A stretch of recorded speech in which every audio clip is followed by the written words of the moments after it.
Hey guys, tonight we're stepping into a bright mid-1950s kitchen where the linoleum shines, the chrome toaster reflects the curtains, and three small objects are waiting to improve your life, whether you ask them to or not. A cardboard cake mix box, a can of condensed soup, and a frozen dinner sealed beneath a printed paper label. Each promises speed and modernity, while quietly suggesting that a competent woman will use the saved minutes to become even more competent. The cake mix removes the measuring so naturally the frosting must now look architectural. The soup removes the sauce making so it must be disguised beneath something crisp.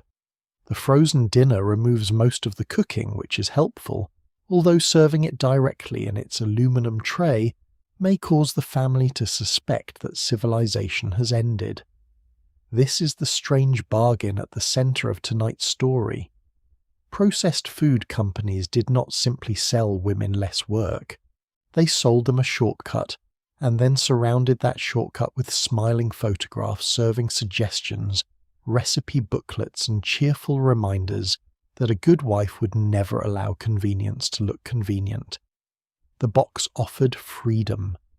The woman opening it was expected to provide the apology. Before we move farther into the kitchen, take a second to like the video and subscribe, but only if you genuinely enjoy quiet journeys into the forgotten, strange and hidden side of old America. Tell me where you're listening from and what time it is there, and I would love to know whether your mother, grandmother or anyone else in your family had a packaged ingredient they used constantly, but never admitted was the secret to the recipe. Maybe it was canned soup cake mix, powdered gelatin, or a seasoning packet hidden in the cupboard. Many of these stories begin with your suggestions, so keep them coming. Now dim the lights, turn on a fan if you have one, settle into the pillow, and let your shoulders relax. The kitchen we're visiting has been polished for company. The radio is low and the clock above the refrigerator is ticking with the calm authority of an object that has never had to prepare dinner. What did an ordinary homemaker actually think when she first saw an entire aisle of food promising to save time? Did she feel relieved, suspicious, or both? How much labor could a box truly remove when the meal still had to look planned, balanced, attractive, and homemade? Why did so many easy instructions end with garnishing, chilling, unmolding, or arranging something on lettuce? Could a woman say she was tired without also appearing ungrateful for her appliances, her supermarket, and her scientifically improved pantry? Was opening a can practical, or was it evidence that she lacked patience, skill, imagination, and possibly moral fiber? How many fresh ingredients had to be added before a convenience food became respectable? And if a product was designed to reduce work, why did its advertisement so often feature a woman who looked as though she had just completed a military inspection of the dining room? Beneath all the bright packaging sits a deeper question. When a culture measures love through effort, what happens when industry begins selling effort in a box? Congratulations. You've just woken up in 1956. You're standing in a modest suburban kitchen shortly after 4 in the afternoon, wearing a house dress with a narrow belt and sensible shoes that have already crossed the floor more times than anyone will ever count. A rotary telephone rests on the wall beside a grease pencil shopping list. The refrigerator hums near the back door. On the counter sits a newly purchased cake mix, pale yellow packaging, cheerful lettering, and a photograph of a finished cake so smooth that it appears to have been assembled by engineers. Your family expects dinner at 6. Someone has mentioned dessert. You have laundry cooling in a basket, a child's school paper to sign, and exactly 1 hour before the kitchen must begin smelling as though you've been preparing something thoughtful all day. No pressure. You turn the box over. The instructions are brief enough to feel almost suspicious. Add liquid. Add eggs. Beat. Pour. Bake. The old method required flour, sugar, shortening, leavening, careful measuring, and the fear that the cake might rise unevenly when guests were expected. The new method has been arranged by laboratories, food chemists, package designers, and home economists so that you may stand beside the bowl for fewer minutes. That reduction matters. It is real. A reliable mix can spare ingredients, reduce mistakes, and make baking possible on a day already crowded with errands and interruptions. Yet the photograph on the front does not show a plain cake cooling quietly on a rack. It shows layers, frosting, decorative swirls, perhaps a cherry or coconut under lighting that gives dessert the authority of a department store. The message is subtle. The company has done the difficult measuring, but your participation must remain visible. You cannot merely produce cake. You must produce evidence that the cake passed through your care. Convenience may enter the home, but it should remove its coat, lower its voice, and avoid being introduced to the neighbours. The same rule waits beside the stove in a metal can. Condensed soup is practical, shelf-stable, quick to heat, and useful far beyond the bowl. It can become sauce binder casserole base or emergency diplomacy when 3 people want different things and the budget wants none of them. On a difficult afternoon, the can is not an enemy. It is assistance. But the advertisements and recipe cards rarely stop at the satisfying sound of the opener cutting through the lid. They suggest adding milk, meat noodles, vegetables, crumbs, cheese, onions, or a decorative final layer that will brown attractively beneath the oven flame. Soon the labour-saving soup has acquired supporting actors, a rehearsal schedule, and its own baking dish. You spoon it together while the wall clock advances and the radio announcer speaks cheerfully about products that make homemaking easier. Easier than what is never fully explained. The casserole must look intentional, not desperate. It must appear as though you chose this exact combination because your family loves it, not because the afternoon disappeared while you were cleaning a spill, answering the telephone, and searching for a missing library book. The can saves time. The presentation protects your reputation. By 5 o'clock, the kitchen has become a stage on which effort must be both obvious and invisible. The mixing bowl is in the sink, but not for long. The cake is in the oven. The casserole is waiting under a layer of crumbs. You wipe the counter, return the package to the cupboard, and consider whether the empty box should be pushed behind the flour tin before anyone arrives. Not because packaged food is shameful in itself. Millions of households use it, exchange recipes for it, and depend on it. The embarrassment comes from a narrower fear that someone may see how little time one step required, and decide that all the other steps required little time as well. The family sees the browned top, the frosted cake, the clean table, and the woman who appears pleasantly unsurprised by the result. It does not see the schedule that made the shortcut necessary. It does not see the arithmetic of the grocery list, the interruption at the door, the child who needed help, the laundry waiting in the hallway, or the strange emotional calculation involved in deciding whether to admit that the dessert began in a box. The product has reduced one form of labour while leaving the responsibility for the entire evening exactly where it was. And this is why the box on the counter carries more than flour, sugar, flavouring, and instructions. It carries a negotiation between modern life and an older belief about devotion. A wife may welcome efficiency, but she's still expected to offer effort. She may buy a prepared ingredient, but she should personalise it. She may save 20 minutes, but the saved time is rarely presented as her own. It is redirected toward cleaner floors, prettier plates, better grooming, calmer children, or a husband who returns to a home untouched by visible strain. The convenience is genuine. So is the pressure surrounding it. Some women ignored the pressure, some laughed at it. Some took pride in clever shortcuts, and some carefully transferred packaged ingredients into unmarked jars because domestic peace occasionally depended on nobody asking unnecessary questions. As the oven heat warms the room, and the cake begins to rise, the promise of the modern kitchen seems almost complete. But the path from wartime necessity to supermarket abundance has only begun, and the next aisle is already waiting with brighter labels, larger freezers, and many new ways to make saving time feel like additional work. Abundance makes more sense when you remember the cupboard that came before it. 10 years earlier, the kitchen was not being asked to celebrate endless choice. It was being asked to conserve. During the Second World War, sugar, meat, fats, and many canned goods were controlled through rationing systems that required families to think in stamps, point substitutions, and careful portions. You stood at the counter with a ration book beside the flour tin, saving dripping, stretching meat, and learning that wasting food was not merely careless but faintly disloyal.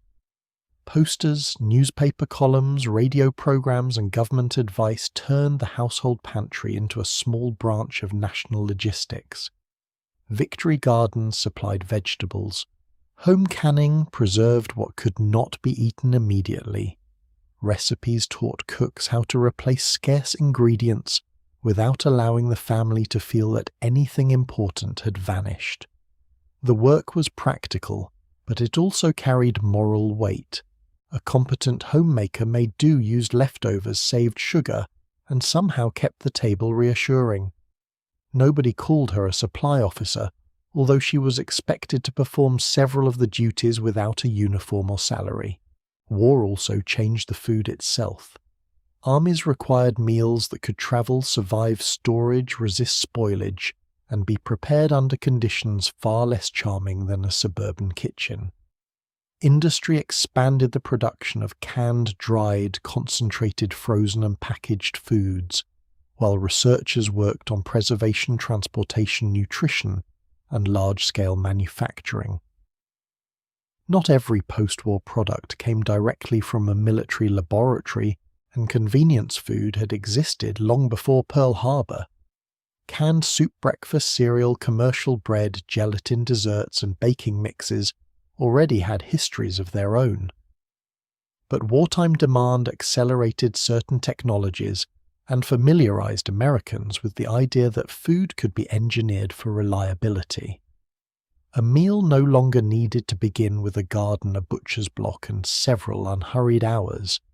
It could begin in a factory, travel in a sealed container, and wait patiently on a shelf until someone required it. This was impressive. It was also slightly unsettling. The can had no season, the powder had no visible farm, and the label knew more about the product's instructions than the person holding it. When the war ended, rationing and shortages did not disappear in one theatrical burst of confetti. Supplies returned unevenly, prices and availability continued to matter, and families carried wartime habits into peacetime kitchens. You did not forget careful saving simply because advertisements had discovered brighter colours. Yet the national message began to change. Restraint gave way to expansion. Factories that had served wartime production turned increasingly towards civilian markets. Household incomes rose for many families, new homes spread around metropolitan edges, and consumer goods arrived as evidence that sacrifice had produced something tangible. The modern kitchen became one of the places where victory was supposed to be visible. Refrigerators grew larger, cabinets filled. Manufacturers promised better living through products that were standardized, sanitary, dependable, and conveniently wrapped. The woman who had been praised for making do was now invited to purchase abundance.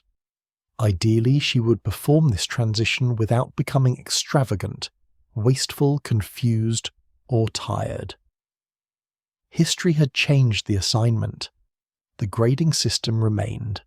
Only the props were different. Ration stamps had left the counter, and brightly illustrated packages had arrived to continue supervising her character. The post-war supermarket made that new assignment physical. Supermarkets had existed before the war, but their reach and cultural importance expanded dramatically afterward. You approached a broad, low building surrounded by parked automobiles, passed through glass doors, took a metal cart, and entered a room designed around self-service. Instead of asking a clerk to retrieve each item you moved through, Aisles of canned vegetables, cereals, soaps, crackers, coffee-shortening pet food, and desserts making decision after decision beneath fluorescent light. Meat might be wrapped and priced in advance. Produce could be displayed in neat, abundant rows. Refrigerated cases and improved distribution brought dairy products, frozen vegetables, juice concentrate fish, and prepared meals into a growing number of stores. Consistent prices and broad selection made shopping efficient, but efficiency came with a new difficulty: every manufacturer could now speak directly from the shelf. The package needed to catch your eye before its neighbor did. Color lettering illustrations, windows, recipes, claims, and cheerful families became part of the competition. Even the shopping cart increased the amount one person could select before remembering the budget. The grocery store was no longer merely a place to obtain food. It was a weekly election in which every box had hired a campaign manager. This abundance was promoted as proof of modern American progress. Shelves filled with uniform packages suggested that agriculture, science highways, factories, refrigeration, and private enterprise had formed an efficient machine capable of feeding ordinary families with astonishing variety. During the Cold War, overflowing supermarkets could even be presented as symbols of the prosperity and choice associated with the American way of life. But symbols are selective. The gleaming store said little about the farm labor, factory shifts, transportation networks, low wages, or unequal access that made the display possible. It also said little about the person expected to turn all that choice into breakfast, packed lunches, dinner, dessert, hospitality, nutrition, economy, and family happiness. The shopper gained options, and with them came responsibility. If the shelves contained 20 possible answers, selecting the wrong one began to look less like bad luck and more like personal failure. The supermarket offered freedom of choice. It did not offer freedom from consequences. For a homemaker trained by wartime thrift, the new world could feel morally confusing. Yesterday's lesson had been to conserve sugar, reuse, fat, preserve, produce, and accept repetition without complaint. Today's advertisement urged variety, novelty, appetite, freshness, color, and cheerful experimentation. A cupboard containing the same dependable staples might now look unimaginative. A plain meal might suggest that the family was not receiving the full benefits of prosperity, yet buying too many prepared foods could suggest extravagance, poor judgment, or insufficient devotion. The ideal woman was expected to stand precisely between scarcity and excess economy, and abundance, tradition, and technology. She should appreciate modern products but not depend on them, save time but never appear idle. Spend money but remain thrifty, and produce variety without making the grocery bill alarming. This was less a shopping philosophy than a domestic obstacle course. The manufacturer supplied shortcuts, but the culture required women to prove that they had not taken them too eagerly. And not every household entered this supermarket age in the same way. A family with a car, a new refrigerator, steady wages, and a large suburban store nearby experienced abundance differently from a rural household, miles from a full-service market, an urban family with limited storage, or a working-class shopper carrying groceries home by bus. Black families and other excluded communities often faced discrimination in housing, employment credit, and access to the suburban prosperity celebrated in national advertising. Immigrant households might welcome certain packaged staples while rejecting others that did not suit familiar tastes. Farm families could preserve large amounts of their own food, even as national magazines announced the triumph of factory convenience. Some women saw packaged products as liberation.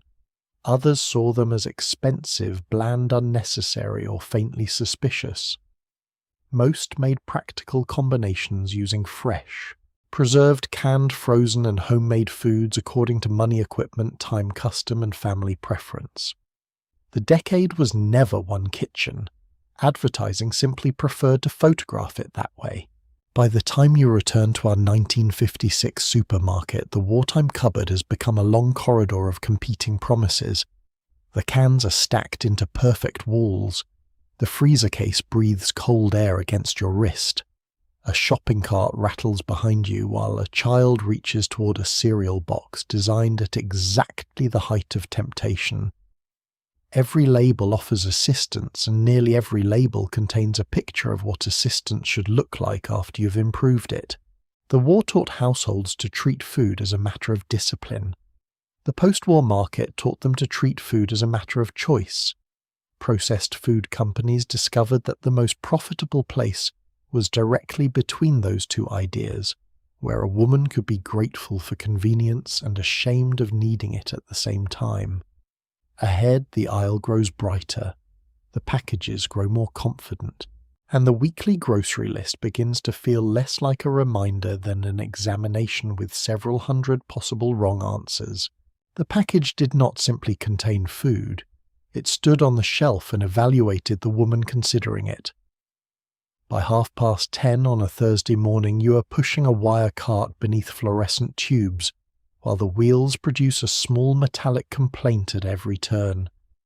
A paper list rests in your gloved hand, folded beside 2 coupons and a pencil, worn blunt from household arithmetic. The aisle smells faintly of coffee, waxed cardboard, soap powder, and cold air drifting from the refrigerated cases. On one side, canned vegetables form a wall of disciplined colour. On the other, breakfast cereals display bowls filled higher and brighter than any bowl at home has ever managed. Every package is facing forward. Every printed woman appears to have slept beautifully, planned wisely, married successfully, and discovered the correct brand before lunch. You came to buy food, but the shelves have arranged a quiet interview. Are you economical without being cheap? Modern without being careless? Imaginative without becoming strange? Attentive to nutrition, appearance, appetite, budget, and the fragile confidence of anyone who may encounter an insufficiently exciting dessert? The cart moves 3 feet. The examination continues.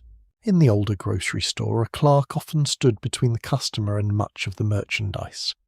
He weighed, wrapped, measured, recommended, and retrieved. In the self-service supermarket, the conversation shifted from the clerk to the package. Clear wrapping allowed you to inspect meat without asking the butcher to lift each cut. Cellophane trays, labels, and printed prices made products appear clean, controlled, and ready for judgment. This felt liberating. You could compare 2 boxes without explaining yourself to anyone. You could reject a can quietly. You could read the ingredients, examine the weight, calculate the cost, and place an item in the cart. Yet independence created more decisions, and manufacturers understood that the box now had to perform the work once done by a salesperson. It needed to attract attention, inspire trust, suggest a use, and prevent you from reaching 6 inches to the left. The label became a tiny domestic advisor with excellent posture. It promised tenderness, freshness, energy, thrift, elegant speed, or family approval. The product was food. The package was an argument. The arguments were rarely limited to taste. A cereal box might offer energy for children who apparently planned to build the interstate highway system before school. A can of fruit might suggest hospitality color and the ability to produce a respectable dessert during an unexpected visit. A powdered drink promised refreshment without the inconvenient involvement of actual fruit.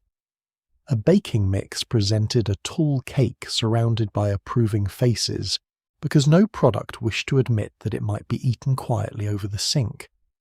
The fronts of packages showed completion: the glazed ham, the shining pie, the moulded salad, the husband already pleased.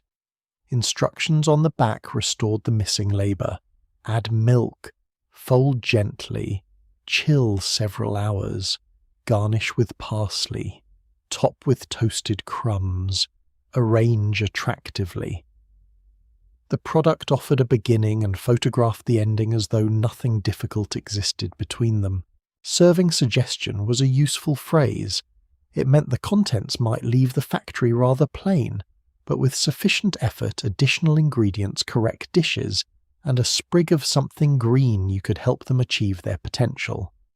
Apparently even dinner required personal development. Nutrition made the choice feel more serious.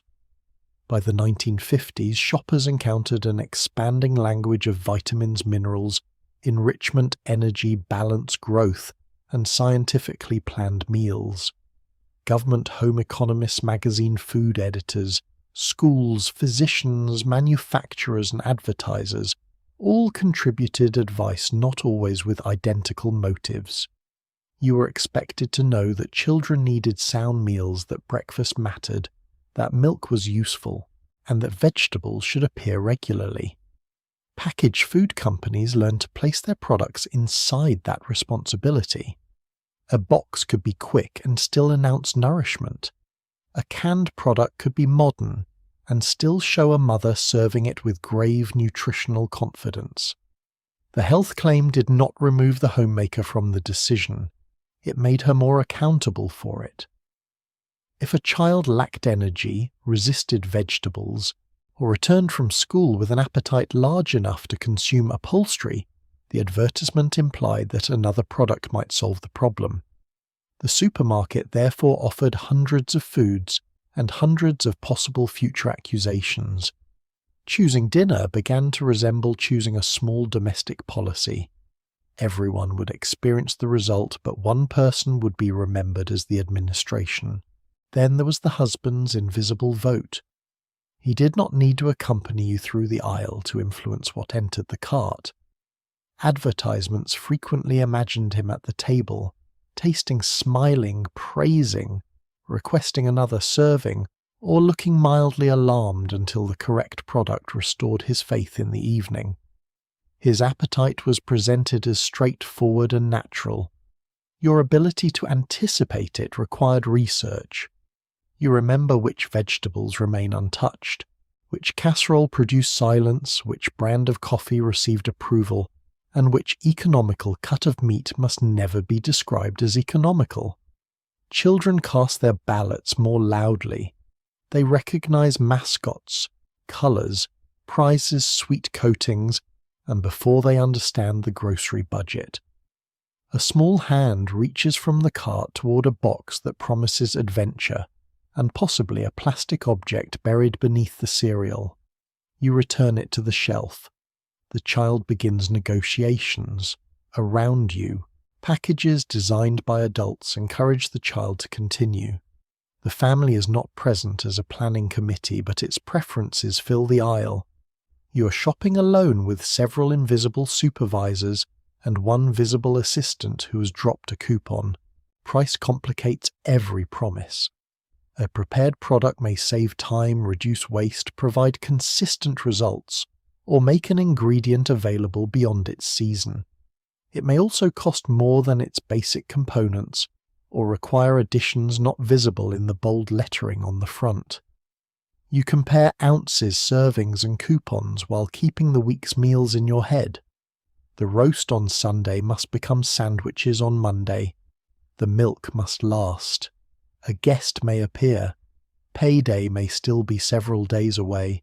A cake mix looks inexpensive until eggs, frosting, and decoration join the meeting.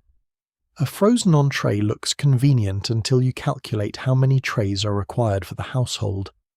The package speaks of ease. The price tag speaks in a lower and more realistic voice. Thrift itself is part of the performance. A good homemaker is expected to spend wisely, but a table that looks too economical may be interpreted as dull, careless, or unsuccessful. You must save money without allowing the meal to confess that money was saved. This is financial management performed through gravy. Near the end of the aisle, a display has been built from identical cans stacked into a pyramid beneath a cardboard sign showing a finished dish. A recipe leaflet hangs from the edge. The arrangement looks helpful because it is helpful. It also solves several problems for the manufacturer. The recipe gives the can a new purpose, places another product beside it, and converts curiosity into a complete shopping list. You take the leaflet. It contains a photograph of a casserole with a browned top and a name suggesting comfort speed or both. The instructions are easy, but not so easy that your contribution disappears. There will be chopping, mixing, arranging, baking, and perhaps a decorative border. This is the preferred balance. The company supplies modern efficiency. You supply visible care. Neither side mentions fatigue. By the time you reach the checkout, the cart contains canned soup, frozen peas, cereal, cake mix, coffee, bread, milk, meat, gelatin, and detergent. The cashier rings each item with practice speed. Paper bags fill, money changes hands. The examination appears to be over. It is not. At home, the labels will continue speaking from the cupboard. They will offer recipes when the clock runs late, accuse you gently when the result looks plain, and promise rescue when company calls. Yet the supermarket aisle has already accomplished something deeper than selling food. It has transformed private household work into a field of branded choices, each carrying a picture of successful womanhood. You were not foolish for noticing those pictures. They were designed to be noticed. Nor were women simply controlled by them. Shoppers compared, ignored, substituted, complained, shared information, distrusted claims, and developed loyalties based on taste, price, habit, and experience. They could be practical, skeptical, inventive, and stubborn. But even a skeptical shopper lived in a culture that treated the family meal as evidence of her attention. That made every promise of convenience emotionally complicated. The package said it could help. The photograph showed what help should become after you'd worked on it. And just ahead in the baking aisle, one particular box was preparing to turn a simple cake into a national discussion about effort, femininity, and whether dessert made with fewer measuring spoons could still count as love. The cake mix was not merely a shortcut. It was a challenge to the old belief that a proper cake should contain visible evidence of the woman who made it. You stand in your 1956 kitchen with the box open, the paper bag inside, neatly folded back, and a mixing bowl waiting beneath the ceiling light. The dry powder looks unimpressive. It has no family history, no flour dust on an apron, no handwritten recipe card stained by 20 birthdays. Yet it promises a cake with a tender crumb, even colour, dependable height, and fewer opportunities for humiliation. That reliability matters because cake is rarely just food.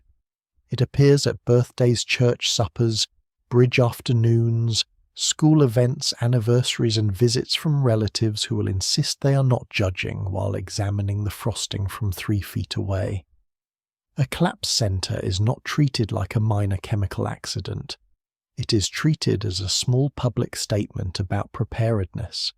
The mix offers protection from that possibility, but protection creates suspicion. If the cake rises every time because a company has measured the flour, sugar, leavening, and flavouring in advance, where exactly does your skill enter the room? The box has answered the practical problem and accidentally opened a philosophical one. Cake mixes were not invented from nothing in the post-war kitchen. Commercial baking mixes had already appeared before the 1950s, and General Mills introduced Betty Crocker packaged cake mixes in 1947, beginning with ginger cake and soon expanding the line. By the middle of the next decade, boxes from several companies competed for attention in grocery aisles, each offering speed, consistency, and a finished cake that looked unusually well behaved. For a busy homemaker, this was useful technology in a cardboard rectangle. Ingredients had been balanced under controlled conditions. Instructions were tested. The result required less measuring and reduced the chance that stale baking powder, hurried arithmetic, or an interruption from the telephone would ruin the dessert. Yet the advertisements rarely celebrated the possibility that a woman might use the saved time to sit quietly. The extra minutes were usually reassigned before she reached the checkout. She could frost more elaborately, entertain more graciously, help the children clean the kitchen, or appear fresh when her husband came home. The cake mix shortened one task without challenging the larger idea that her time belonged to the household. It was freedom with a forwarding address. The difficulty was that baking had long carried emotional meaning precisely because it required effort. A homemade cake suggested planning, patience, knowledge, and a willingness to spend part of the day converting basic ingredients into celebration. The labor could be pleasurable, irritating, creative, repetitive, or all four before the oven reached temperature. It also connected one generation to another. A daughter might recognize the motion of her mother's wooden spoon, the dented measuring cup kept in the same drawer, or the instruction to add flour gradually, because that was how the family had always done it. Recipe cards carried names in the corner, and corrections written in different ink. Even when the cake was ordinary, the method made it personal. But the labor remained legible. People understood that someone had creamed, shortening measured flour, separated eggs, watched the clock and hoped the weather would not affect the frosting. A mix concealed much of that labor inside industrial production. The company had performed the measuring before you arrived. Its food chemists and test kitchens had solved problems that once belonged to the cook. This should have made the product admirable. Instead, it could make the user feel as though she had arrived late to her own accomplishment. You pour the powder into the bowl and wonder whether the finished cake is yours, the company's, or some joint domestic venture in which the corporation has completed the technical work and left you responsible for gratitude decoration and washing the beaters. So the ritual around the cake became increasingly important. You grease the pans carefully, tap flour along their sides, crack the eggs, add water, and guide the electric mixer through the batter, while the cord drapes across the counter. The machine hums. The bowl vibrates beneath your palm. A child asks to lick the beaters, which is both tradition and an attempt to consume dessert before it becomes structurally sound. When the layers emerge, you cool them on wire racks. Loosen the edges with a knife and turn them out with a concentration normally reserved for delicate negotiations. Then comes the frosting. This is where the cake may recover its biography. You spread swirl pipe, sprinkle, fill, stack, or decorate.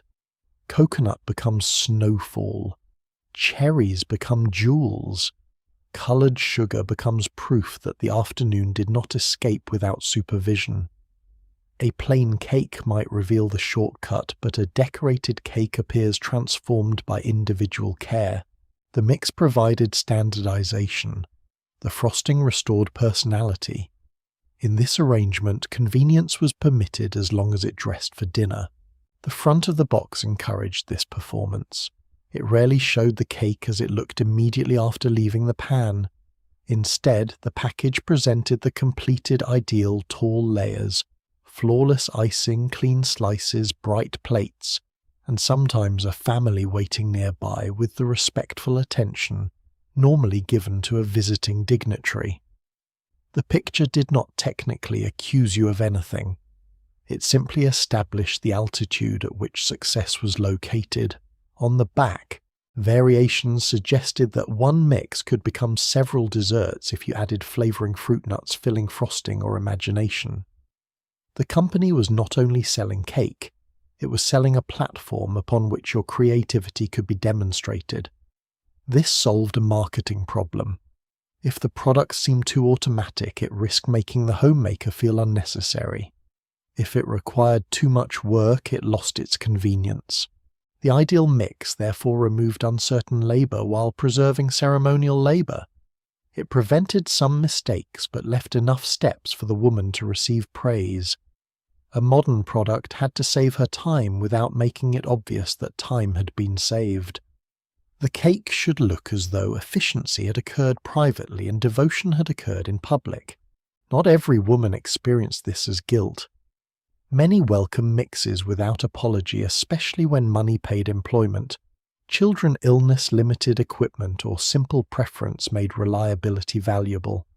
Some women enjoyed decorating more than measuring. Some preferred the taste of a familiar brand. A young bride who'd never been taught to bake could produce something dependable without first surviving several private disasters. An experienced cook could keep a box for emergencies when company arrived, the baby was restless, or the afternoon had simply refused to cooperate. Some used a mix as the base for recipes so altered that the original box became little more than a silent investor. Others disliked the flavor, considered the product wasteful, or continued baking from scratch because habit and skill made the older method feel natural. Class, region, age, family, tradition, and access all shaped the response. A farm kitchen with stored flour and eggs approached the box differently from a small apartment where storage and time were limited. A woman working outside the home might see rescue where a magazine photograph saw leisure. The history is not a simple tale of gullible housewives obeying advertisements. Women evaluated these products intelligently, but they evaluated them inside a culture that often measured female devotion through domestic effort. That culture could turn an efficient choice into a private question. If I could have done more, should I have done more? By evening, the cake sits beneath a glass cover on the counter. The layers are level. The frosting carries the faint marks of your knife, and those marks matter because they prove a human being passed through the process. When the family eats it, nobody asks who milled the flour, balanced the leavening, tested the formula, designed the package, or transported the box to the supermarket. They ask whether you made the cake. You say yes because you did. You chose it, mixed it, baked it, cooled it, frosted it, served it, and accepted responsibility for the result. The company supplied an invisible workforce, but the emotional ownership remained yours. That is the peculiar triumph of the cake mix. It industrialized part of domestic labor without industrializing the praise or blame attached to the final product. And standing just behind the box was a calm, competent woman, prepared to explain how modern convenience and traditional devotion could coexist perfectly. She had a signature, a portrait-to-radio voice, and millions of people asking for her advice. She did not, however, exist. Betty Crocker entered the kitchen before you did. Her signature is printed across the cookbook lying open beside the mixing bowl. Her portrait appears above a dependable smile, and her name rests on packages arranged in the cupboard as though she personally inspected them before breakfast. She seems mature without appearing old-stylish, without looking frivolous, and confident without committing the social offence of seeming ambitious. Most importantly, she never appears tired.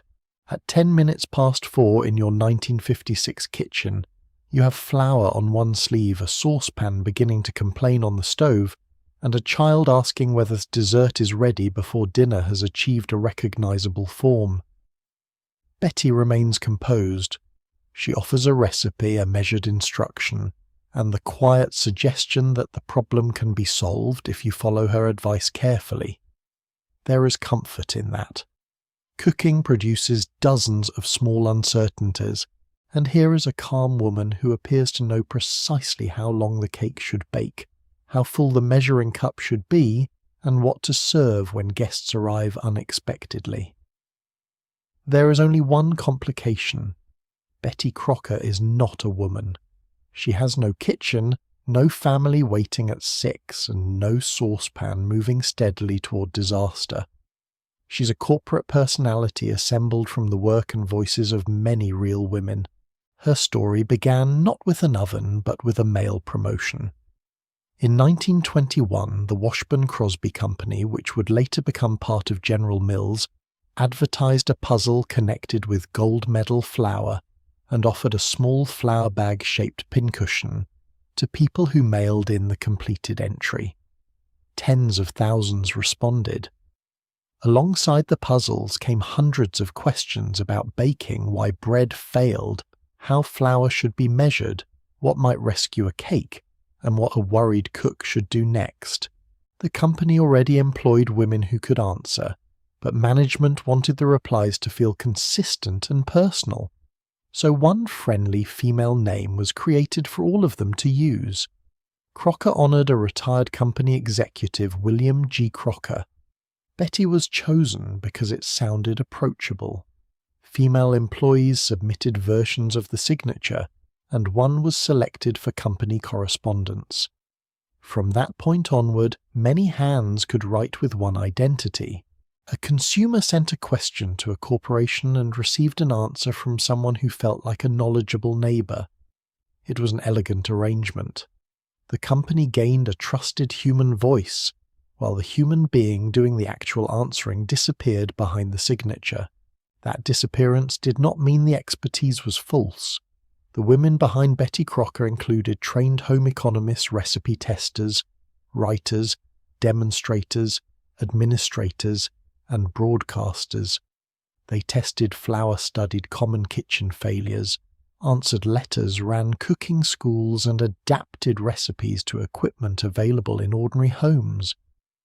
They understood that a recipe written for a commercial laboratory might behave differently beside a drafty window, in an unreliable oven, or in the hands of someone interrupted 3 times before measuring the salt.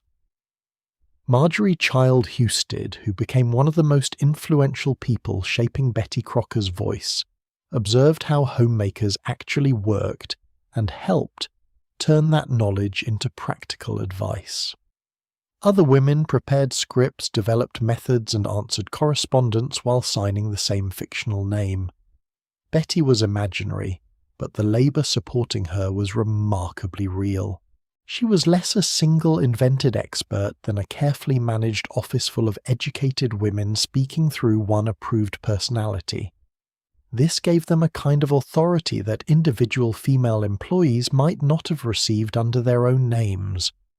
The corporation trusted their knowledge enough to build a national icon from it. It simply placed the icon in front of them. In 1924, Betty acquired a radio voice through the Betty Crocker Cooking School of the Air. At first, different stations could have different women performing the role from scripts prepared by the company's home service staff. To the listener at home, however, Betty sounded singular. She arrived through the wooden radio cabinet like a visitor who required no cleaning before her appearance. Her voice could explain baking menu planning economy and household management while promoting the flour and products connected with her authority. This combination of service and selling was essential. A blunt advertisement interrupts your morning. A trusted advisor becomes part of it. You might stand at the ironing board while Betty discussed a recipe, turn down the volume when the telephone rang, and return in time to hear that a particular ingredient produced better results. The useful advice made the commercial message easier to accept, while the product made the advice financially valuable to the company. Betty did not shout. She helped. And because she helped, she could sell without appearing to sell. The spoon entered the batter almost unnoticed. By the 1950s, Betty had also acquired a face. Her first official portrait had been painted in 1936, years after Americans had begun writing to her and listening to her voice. In 1955, General Mills introduced an updated portrait intended to suit the brighter confidence of the post-war period. The new Betty smiled with approachable warmth, neatly groomed and reassuringly modern. Around the same time, actress and broadcaster Adelaide Hawley portrayed Betty Crocker on radio and television, demonstrating recipes and appearing beside public figures while remaining in effect a living version of a trademark. The arrangement produced a curious stack of identities. Hawley was a real professional woman performing a fictional professional homemaker created from the work of other professional women, all in order to advise women at home on how to make domestic labour look natural. Nothing about this was simple, although the recipes usually promised that simplicity was available in several easy steps. On television, Betty could stand in a spotless demonstration kitchen where ingredients waited in measured bowls and no child had removed the spoon. Her success appeared calm because every uncertainty had been handled before the camera began. At home, you received the finished confidence without seeing the production behind it. The Betty Crocker test kitchen strengthened that confidence. Officially established in 1946 at General Mills in Minneapolis, they were designed to test products and recipes with equipment resembling what ordinary home cooks used. Visitors came to see the kitchens, and recipes carrying Betty's name arrived, with the promise that someone had already tried them under controlled conditions. Betty Crocker's picture, cookbook published in 1950, gathered that authority into a large, visually impressive household volume. For a new bride, an uncertain cook, or anyone raised without extensive kitchen training, such guidance could be genuinely valuable.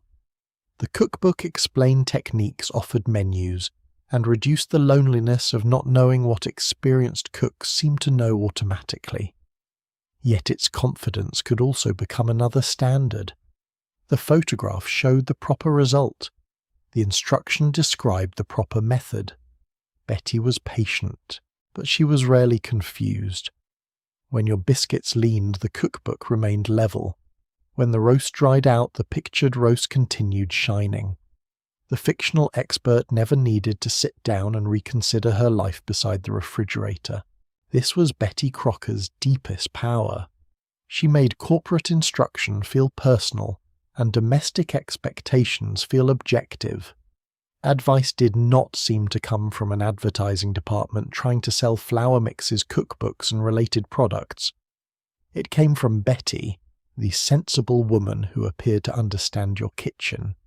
She congratulated effort simplified uncertainty and presented successful homemaking as a series of manageable decisions. Yet those decisions always led back toward performance. The meal should nourish. Please look attractive. Use money wisely and demonstrate care. Convenience was acceptable because Betty had approved it, but she often taught you how to surround the convenience with enough technique and presentation to preserve your role. She offered help without questioning why one woman needed to remain responsible for every result. That was not necessarily cruelty. It was the normal assumption upon which the entire conversation had been built. At 5 o'clock you close the cookbook and return it to the counter, leaving a scrap of paper to mark the page. The instructions worked. The sauce is thickened, the cake layers are cooling, and the kitchen smells convincing. Betty has guided you through the uncertainty with remarkable efficiency. You may feel grateful to her even after learning that there is no single woman to thank. Behind the portrait stand home. Economists, broadcasters, illustrators, food chemists, copywriters, and executives, each contributing something to the calm authority printed on the page. Behind you stand the unfinished dishes. The fictional woman has completed her work. The real woman is still in the kitchen, and soon the industry will discover an even more delicate way to preserve her sense of participation. It will leave her one fresh ingredient to add, then allow that small gesture to carry an astonishing amount of emotional meaning. The egg was small enough to fit in one hand and large enough to carry an entire theory of womanhood. At 4:15 in the afternoon you take it from the refrigerator door, feel the cold shell against your fingers, and tap it against the rim of the mixing bowl. A fine crack appears. You separate the shell with both thumbs, letting the white and yolk slide into the pale powder below. It takes perhaps 5 seconds. Yet this tiny action has been asked to perform remarkable emotional work. It is supposed to make the cake fresher, richer, more personal, and more honestly yours. The factory has milled the flour, measured the sugar, balanced the leavening, blended, the flavouring, tested the formula, printed the instructions and sealed everything in waxed paper. You have contributed 1 egg. The arrangement is presented not as an unequal division of labour, but as a partnership. Industry handles the chemistry. You provide the soul. Apparently the soul has a shell and should be stored under refrigeration. A famous story later grew around this moment. According to the neatest version, early cake mixes required only water, but homemakers rejected them because the process felt too easy. Marketing researcher Ernest Dichter supposedly discovered that women felt guilty about doing so little, advised the manufacturer to remove the powdered egg and rescued the product by requiring a fresh one. It is an excellent story because it contains a problem, a psychological insight, a simple change, and a triumphant sales graph. Advertising history rarely arrives so politely arranged. Mixes requiring fresh eggs existed well before the 1950s. A baking mix patent from the 1930s already discussed consumer preference for fresh eggs, and companies had practical reasons to reconsider dried eggs, including taste, texture, storage, and product quality. General Mills' own historical account says home bakers testing its late 1940s mixes asked whether they could add ingredients of their own, including fresh eggs. Dichter did work with companies on the emotional meanings attached to products, and marketers certainly worried that complete convenience could make the homemaker feel excluded. But the egg was not suddenly invented as a psychological lever in one brilliant afternoon.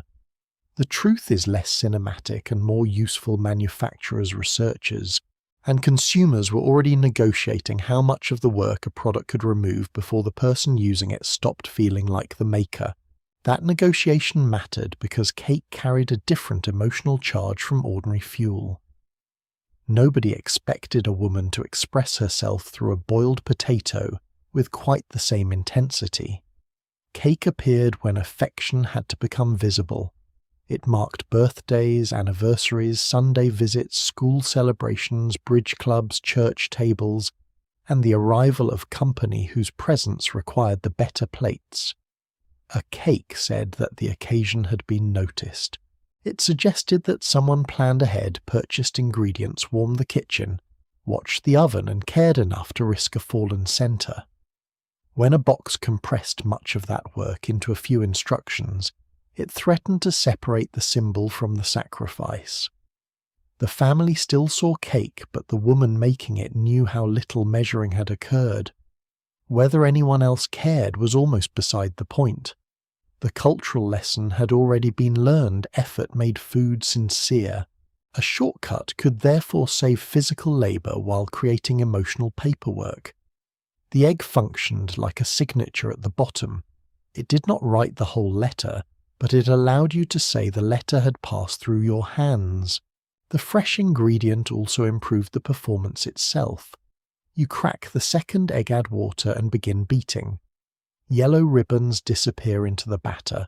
The mixture changes from powder to something glossy and alive, clinging to the beaters before falling back into the bowl. This is participation you can see. A just add water mix risks feeling like rehydration, the culinary equivalent of waking something that had been sleeping in a warehouse. Eggs bring colour, richness, moisture, structure, and the familiar motions of baking. They also connect the product to the refrigerator, the farm, and the older kitchen, softening the industrial character of what came from the box. The advertisement can show a woman holding an egg above the bowl, not merely opening a packet. Her wrist is active. Her expression is attentive. She is not being replaced by technology. She is directing it. This is an important distinction in a decade that praised modern appliances while continuing to define domestic competence through personal labour. The machine may mix, the company may formulate, but the homemaker must remain visibly in command, preferably with clean cuffs and no batter on her forehead. Once the egg enters the story, the box can speak 2 languages at the same time. It can promise speed to the woman who needs it and tradition to the family that expects it. The instructions remain short, but the fresh egg suggests that the cake has not become entirely mechanical. Advertisements could emphasize dependable results while showing the baker as creative, loving, and involved. Package variations encouraged her to choose whole eggs for one cake, whites for another, or spices and flavorings for a third. The product became less like a finished answer and more like a reliable foundation. That was commercially useful. A woman who feared that mixes made her unnecessary could be reassured that her judgment still mattered. A woman who simply wanted dessert before 6 could follow the directions and move on. The same box could flatter both motives. It did not need to say, "You are guilty about convenience." It only needed to arrange the process so that convenience came with a small ceremony of contribution, and yet the ceremony could expand. Once personal participation became part of the product's appeal, one egg was rarely the end of the matter. You could add vanilla nuts, fruit spices, melted chocolate, or a filling. You could divide the batter tint, one portion marble the layers, or turn a plain mix into something described as special. The company's recipe department was prepared to help. It offered transformations that allowed the homemaker to claim creativity while purchasing the same dependable base. This was not entirely manipulation. Many cooks genuinely enjoyed adapting mixes, and a good shortcut can create room for the part of cooking a person actually likes. The trouble came when customization stopped being pleasure and became proof.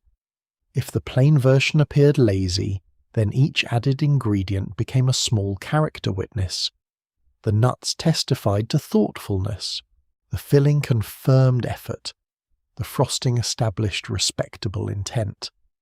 By the time the cake reached the table, the shortcut had acquired several witnesses and a carefully arranged alibi. Women did not all accept the same emotional bargain. Some considered the fresh egg sensible because it improved flavor and texture. Some preferred mixes that demanded less. Some distrusted powdered eggs or factory ingredients. Others saw no moral distinction between measuring flour at home and allowing trained workers to measure it elsewhere. A woman with 3 children, a paid job, a small kitchen, or a body already tired by the afternoon might not require a marketing researcher to explain why fewer steps were useful. She required fewer steps. Experienced bakers sometimes treated the mix as beneath them. Inexperienced bakers sometimes treated it as a private tutor. Young wives could produce reliable cakes while learning what batter should look like. Older cooks might keep a box for emergencies and continue baking from scratch when time allowed. The product crossed households with different incomes, traditions, schedules, and standards. What united them was not universal guilt, but a culture that repeatedly asked women to connect food with devotion. Under those conditions, even practical choices could feel like statements about character. At 6:30, the cake has cooled enough for frosting. The eggshells are in the trash, the box has been folded flat, and nobody entering the room can easily calculate which parts of the dessert occurred in a factory. They see the finished surface and the faint ridges left by your knife. When someone asks whether you made it, there is no dishonest answer in saying yes. Making has never meant producing every component from its rawest possible state. The flour was milled elsewhere. The sugar was refined elsewhere. The oven was built by strangers. The mix merely made the hidden assistance more obvious. That visibility was what required management. The egg helped blur the boundary, giving the hand at home a clear moment of authorship. But the food companies soon discovered that one gesture could lead to many more.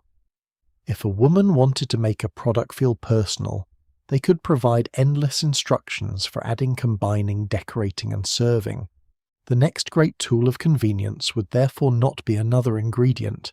It would be a recipe booklet offered free of charge and designed with the generous purpose of helping you purchase several more things. The recipe booklet looked like a gift because charging you for an advertisement would have seemed impolite. It waited beside the supermarket display in a wire holder small enough to slip into a handbag and bright enough to suggest that dinner had recently become cheerful. On the cover, a casserole emerged from the oven with a brown surface, a parsley accent, and none of the uncertainty usually associated with feeding 4 people on a Thursday. Inside were soups, sauces, cakes, salads, meat dishes and desserts, all described as though they had been discovered for your personal benefit. You took the booklet because it was free, because the photographs were attractive, and because 6 o'clock continued arriving regardless of inspiration. Only later at the kitchen table did you notice that every road through the booklet led back to the same company product. The helpful little publication had one ingredient that appeared with extraordinary devotion. It was not simply a cookbook. It was a sales department wearing an apron, speaking gently, and asking whether you had considered purchasing 2 cans instead of 1. Branded recipe booklets were not a new invention of the 1950s. Food manufacturers had long used cookbooks, pamphlets, circulars, recipe cards, package instructions, demonstrations, and household advice to encourage consumers to use their products more often and in more situations. Flour companies taught baking. Gelatin companies proposed salads and desserts. Appliance manufacturers offered recipes that demonstrated what their ovens, mixers, and blenders could accomplish. Electric and gas companies published cooking guidance that naturally involved generous use of modern equipment. The arrangement provided genuine information. Standardized products created unfamiliar possibilities, and a woman buying a new ingredient might reasonably need to know how much to use, how long to cook it, and whether the result should wobble. But instruction also expanded demand. A can purchased for soup might be repositioned as a sauce. A breakfast cereal could become a cookie ingredient.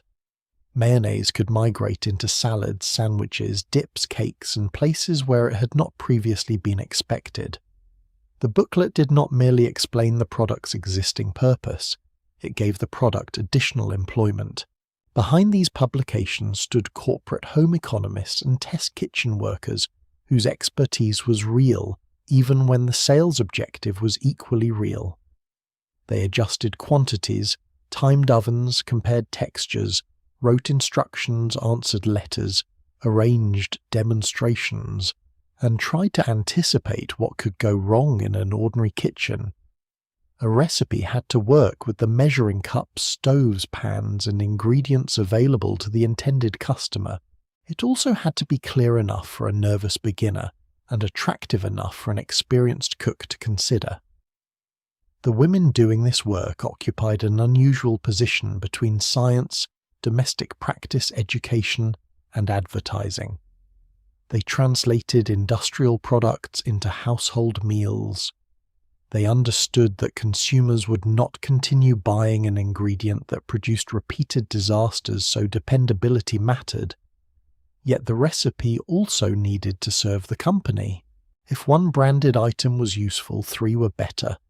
A leaflet might begin with flour add shortening from a partner or related line, recommend a prepared frosting, and finish with a serving suggestion involving another conveniently packaged purchase. Nothing was forced. The recipe merely introduced the products to one another and hoped they would all accompany you home. The language softened the commercial purpose. Recipes were tested, family-pleasing, easy, new, festive, or economical. They promised variety without risk and creativity, without the inconvenience of beginning with an empty page. A plain product became the foundation of something special after you added a few ingredients and followed the company's carefully developed sequence.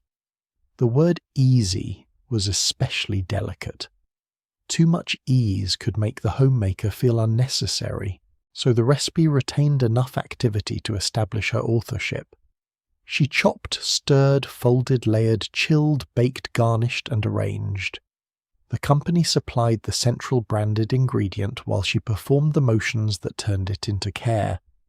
A 5-minute preparation could be photographed as though it required artistic judgment, A simple topping might be described as the final touch.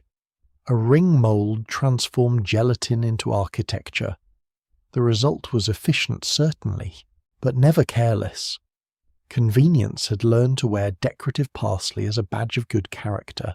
Package backs carried the same strategy directly into the cupboard. The product no longer needed a separate pamphlet when its box or label could suggest another use. You finished the original contents, clipped the recipe panel, and placed it between the pages of a household cookbook. Soon the kitchen contained a private archive of cardboard squares, magazine cuttings, newspaper columns, handwritten notes, and branded leaflets folded around one another. Some recipes were tried once and forgotten. Others became dependable standards. A family might request a dish for years without remembering that it began as a manufacturer's effort to sell more cereal soup flour, shortening, or chocolate. At that point, the recipe belonged to the household as much as to the company. A child associated it with birthdays.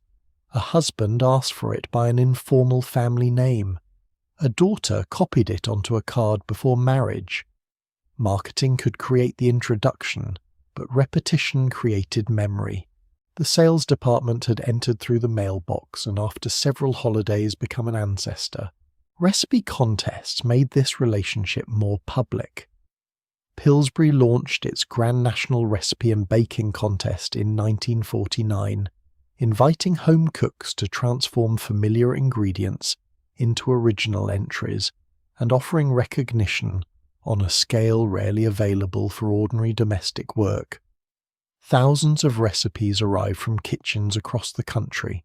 Finalists could stand beside their dishes not merely as wives or mothers feeding a household, but as inventors whose practical creativity deserved attention and prizes. The contest celebrated home baking, yet it also placed company products at the centre of that creativity. A branded flour or mix became the raw material from which individual distinction could emerge. This was a clever exchange. The company received recipes, publicity, consumer enthusiasm, and evidence that its products inspired imagination. Women received a rare public stage for skills usually consumed privately, and then removed from the table in crumbs. The domestic achievement became visible. It could be named, judged, photographed, and rewarded. Even within a promotional system that recognition mattered. Back in your kitchen, the free booklet remains open beside the stove. One page shows a dinner described as quick, although it involves browning meat, chopping an onion, boiling noodles, opening 2 packages, combining everything in a casserole covering the top, baking it, and washing the equipment used to make the quickness possible. The preparation is still easier than creating every component from scratch. That practical benefit should not be dismissed. A reliable recipe can rescue a tired afternoon and prevent expensive waste. But the booklet quietly raises the standard around the saved labour. The dish should be inventive rather than repetitive, colourful rather than plain, and sufficiently transformed that nobody imagines you simply opened something. The shortcut must pass through enough stages to acquire respectability. By the time the casserole enters the oven, the company product has disappeared into the hole. The label is in the trash. Your effort is on display. This is precisely how the arrangement is meant to work. Women were not helpless before these pamphlets. They crossed out ingredients, reduced quantities, ignored garnishes, substituted whatever was available, and refused recipes that sounded expensive or peculiar. They shared the successful ones and warned one another about the failures. A company might propose a sophisticated luncheon dish. The household might turn it into Tuesday supper. Experienced cooks read between the advertising claims. Working wives chose methods that genuinely saved time. Families with limited money evaluated whether a branded product provided enough value to justify its cost. Regional tastes, religious practices, immigration histories, and family traditions shaped what entered the recipe box. The booklet offered a script, not complete control. Still, the script carried a persistent message. A good homemaker should welcome assistance only as the beginning of her own performance. The company would simplify the ingredient. She would make the result look thoughtful. As the afternoon light shifts across the page, you close the booklet and slide it into the drawer with the others. Its cover is already slightly bent, and a small mark beside one recipe records your private approval. The publication has succeeded in several ways. It sold a product, supplied a meal, reduced uncertainty, and gave you an idea you may use again. It also turned one industrial ingredient into a reason to buy several more, and assigned you the pleasant duty of making the corporate arrangement appear homemade. Soon one particular can will prove exceptionally talented at this transformation. It will leave the soup bowl, enter the baking dish, surround meat and vegetables, bind entire casseroles together, and become so useful that many families will forget it was ever supposed to be served merely as soup. Condensed soup did not remain soup for very long. Once it entered the 1950s kitchen, it began applying for other positions. It became sauce, gravy, filling, binder, moisture, seasoning, and when circumstances grew desperate, a complete explanation for why several unrelated leftovers had been placed in the same baking dish. At 20 minutes past 4, you take a red and white can from the cupboard and set it beside a glass casserole. The label shows a bowl of soup, but the recipe leaflet beside it has greater ambitions. Tonight the contents will surround noodles, coat pieces of chicken, hold vegetables together, and disappear beneath a topping of crumbs. Water will not be added. This is important. The soup is being promoted from a meal into construction material. Its concentration gives it the thickness that an older recipe might have obtained through stock milk flour fat, careful stirring, and the constant fear of lumps. Instead, the can opener circles the lid with a metallic scrape, and one pale, substantial cylinder slides into the bowl. The modern casserole has acquired its foundation. It is not visually inspiring at this stage, neither is wet cement. The principle behind condensed soup was already old by the 1950s. In 1897, chemist John T. Dorrance developed Campbell's process for removing much of the water from soup, making the product lighter and less expensive to package and transport. The customer restored the liquid at home. It was a practical commercial achievement, and the familiar cans became pantry staples long before the post-war boom. But condensed cream soups offered a possibility beyond the soup bowl because their texture resembled a ready-made sauce. Cream of mushroom, cream of chicken, cream of celery, and related varieties could provide body salt, fat, flavor, and moisture in one dependable spoonful. The homemaker no longer needed to begin every creamy dish by melting fat, stirring in flour, gradually adding liquid and watching the saucepan with the vigilance of someone preventing a minor diplomatic incident. She could open a can. This saved time and reduced uncertainty. It also gave food companies a remarkable opportunity. A household might serve soup occasionally, but it could use soup as an ingredient almost every evening if supplied with sufficient imagination and enough recipe cards. By the late 1950s, Campbell's publications such as Wonderful Ways with Soups demonstrated just how far one can might travel from its original occupation. Condensed soup appeared in meat dishes, casseroles, sauces, vegetable combinations, mock versions of more laborious preparations, and even unexpected desserts. The booklet did not describe the can as a surrender. It described it as versatility. You were not avoiding sauce making, you were discovering a modern method. You were not stretching leftovers. You were creating a family favourite.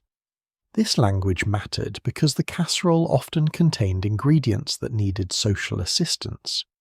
Yesterday's chicken canned tuna noodles, frozen peas, rice crackers, or vegetables could look miscellaneous on the counter.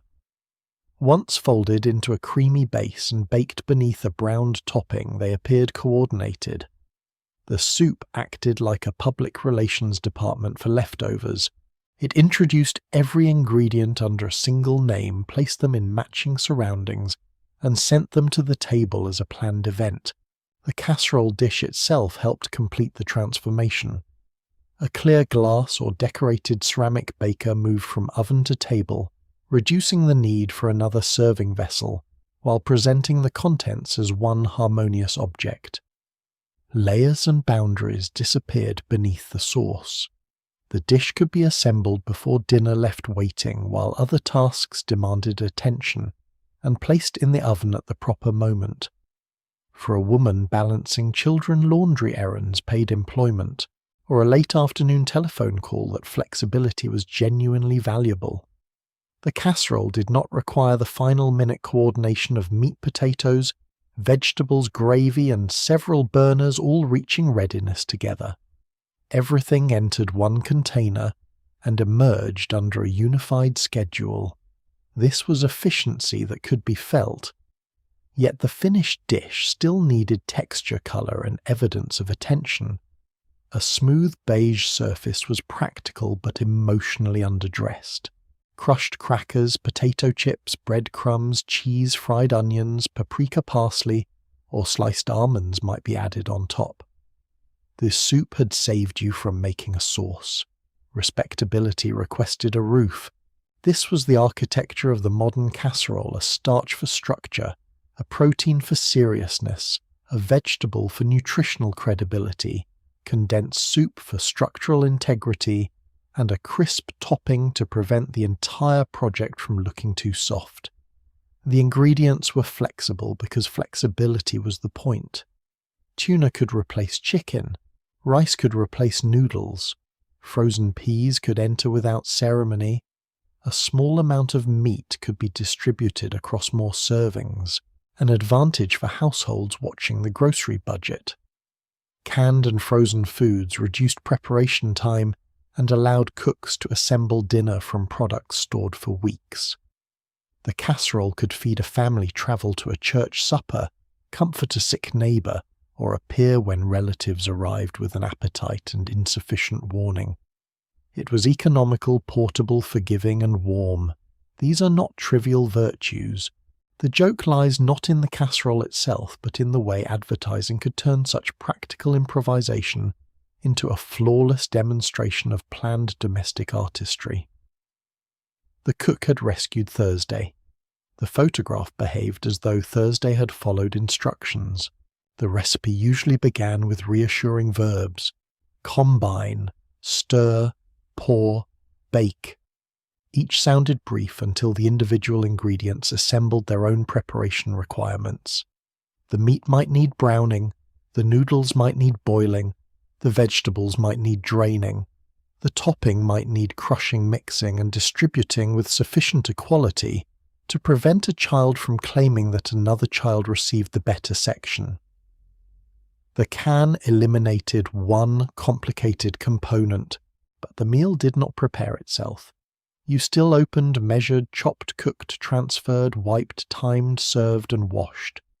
Even so, the method could be far easier than preparing every element from scratch.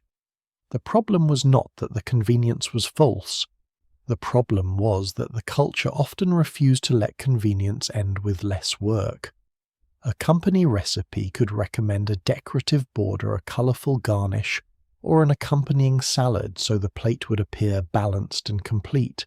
The saved time was discovered hiding in the parsley. At 6 o'clock the casserole reaches the table with its top browned and its edges bubbling.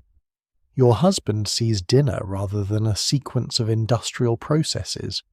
The children see whether the noodles look familiar and whether the peas can be moved discreetly to one side. Nobody sees the food chemists, factory workers, label designers, home economists, and advertising staff who help place the meal in the dish. Their labour has disappeared into yours. If the family approves, the recipe may enter the household rotation. You will make it again, then alter it. Perhaps you use less milk, more pepper, a different topping, or the meat left from Sunday. Eventually you no longer consult the leaflet. The company formula becomes a family formula, and the canned soup becomes the ingredient everyone knows is present but does not discuss. This is how corporate recipes often moved into private tradition, not through perfect obedience, but through repetition adjustment and memory. A manufacturer provided the opening sentence. The household rewrote the rest. There was dignity in this improvisation, though the advertising rarely described it that way. Women used condensed soup because it was stable, familiar, economical in certain recipes, difficult to ruin and capable of binding together whatever the week had left behind. Working wives could assemble meals more quickly. Inexperienced cooks gained confidence. Experienced cooks treated the can as one tool among many. Some families loved the flavor, others tolerated it, some refused it entirely. Regional custom, income, race, religion, family taste, and access to ingredients shaped what went into the baking dish. The casserole was never the universal American dinner, even when magazines photographed it, as though the nation had agreed on cream of mushroom. But it became one of the decade's most recognizable solutions to a recurring problem: how to make limited time, limited money, and several incompatible ingredients look like a deliberate act of care. After dinner, the empty dish rests in cloudy water while the soup can sit beneath coffee grounds and eggshells in the trash. The label is gone, but the meal has been absorbed into the evening. This is what made condensed soup so commercially powerful. It could disappear inside the food while remaining central to the recipe. It saved real labor, extended ingredients, and produced dependable texture. It also encouraged the belief that a shortcut deserved additional work before it could be presented with pride.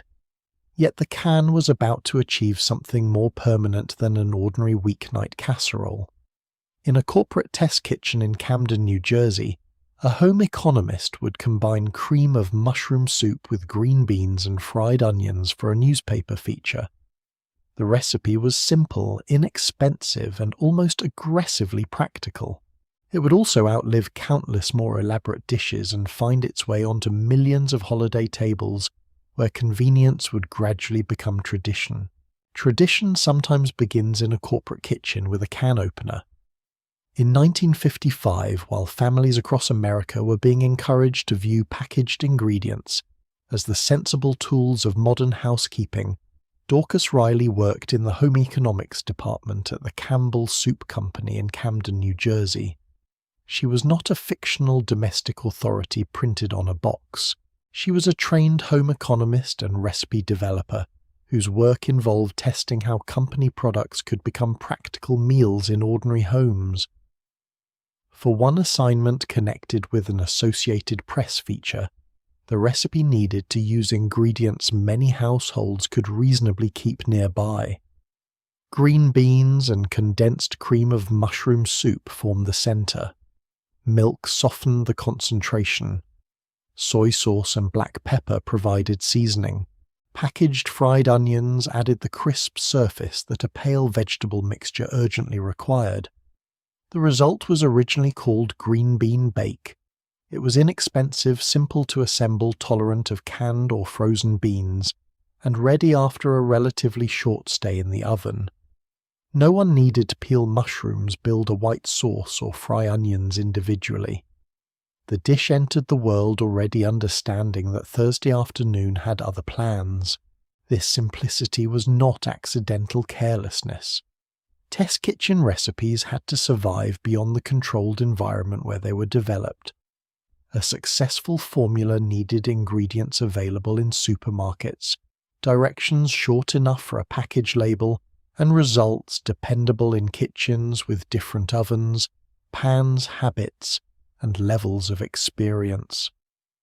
Riley and her colleagues adjusted quantities and cooking methods, considering variations before arriving at the version that endured. That is a form of professional labor easily hidden by the finished recipe. 6 ingredients printed on a card can make the process look obvious after the testing has been completed. It was not obvious beforehand. Someone had to determine whether the sauce was too thin, whether the beans disappeared beneath it, whether the seasoning became too strong, and when the onions should be added so they remained crisp instead of surrendering immediately. The home economist's task was to make the uncertainty occur at the company so the consumer would experience less of it at home. Convenience was being manufactured through careful work. It merely arrived without introducing the people who had performed that work. Back in your own kitchen, the recipe appears almost suspiciously manageable. You drain the beans, open the soup, measure, the milk add seasoning, and stir everything in a casserole dish. The mixture is soft, green cream coloured and unlikely to inspire confidence until the fried onions enter. Their dry rustle against the package sounds more festive than the rest of the ingredients look. Some go into the mixture, others wait for the top. They provide salt texture and the visual signal that someone has completed the dish rather than abandoned it halfway through. The preparation requires only a few tools. There is no stack of saucepans, no flour scattered near the stove, and no onion fumes causing the cook to reconsider the emotional value of dinner. The casserole goes into the oven quickly enough to leave time for setting the table, checking on the children changing clothes, or dealing with whatever small household emergency has been waiting for the moment your hands became occupied. This is convenience doing precisely what convenience is supposed to do. It reduces a task. Naturally, the culture surrounding it will soon find a way to make that emotionally complicated. The first complication is that an easy dish may appear to reveal too much. A guest who recognizes the ingredients knows that the sauce began in a can and the topping in a package. There is little opportunity to imply that you spent the afternoon performing advanced vegetable diplomacy. Yet the casserole possesses qualities that protect it from embarrassment. It arrives hot. It requires a baking dish. Its surface browns. A serving spoon must break through the crisp onions into the creamy beans below. These details give it the appearance of prepared food rather than assembled merchandise. The dish also carries several respectable ideas at once: a vegetable, a sauce, thrift warmth, and enough richness to suggest that the family has not been neglected. It is processed but not served directly from its container. It has passed through your oven and therefore acquired domestic citizenship. The can has disappeared. The package has disappeared. What remains is a casserole, one of the decade's most effective methods for turning industrial assistance into something that looks safely at home beneath a cloth-covered serving bowl. The recipe did not immediately arrive as the permanent Thanksgiving institution it would later become. It was designed as an everyday side dish useful beside meat, and practical enough for an ordinary family meal. Its deeper popularity developed over time, especially after Campbell's began placing the recipe on cream of mushroom soup labels in the 1960s. That distinction matters. Family traditions often appear ancient because people encounter them in childhood and assume they were waiting at the beginning of civilization. In reality, many are surprisingly recent. A recipe can move from a test kitchen to a newspaper feature, from a package label to a grocery list, and from one successful dinner to a holiday table. Then repetition performs its quiet work. The dish appears again the following year. Someone asks whether it will be included. A child eats only the onions. An aunt changes the seasoning. A grandmother insists that the original version was better, although her original version may already contain 3 private alterations. Within a generation, the corporate recipe is no longer experienced as advertising. It is experienced as the thing the family always makes.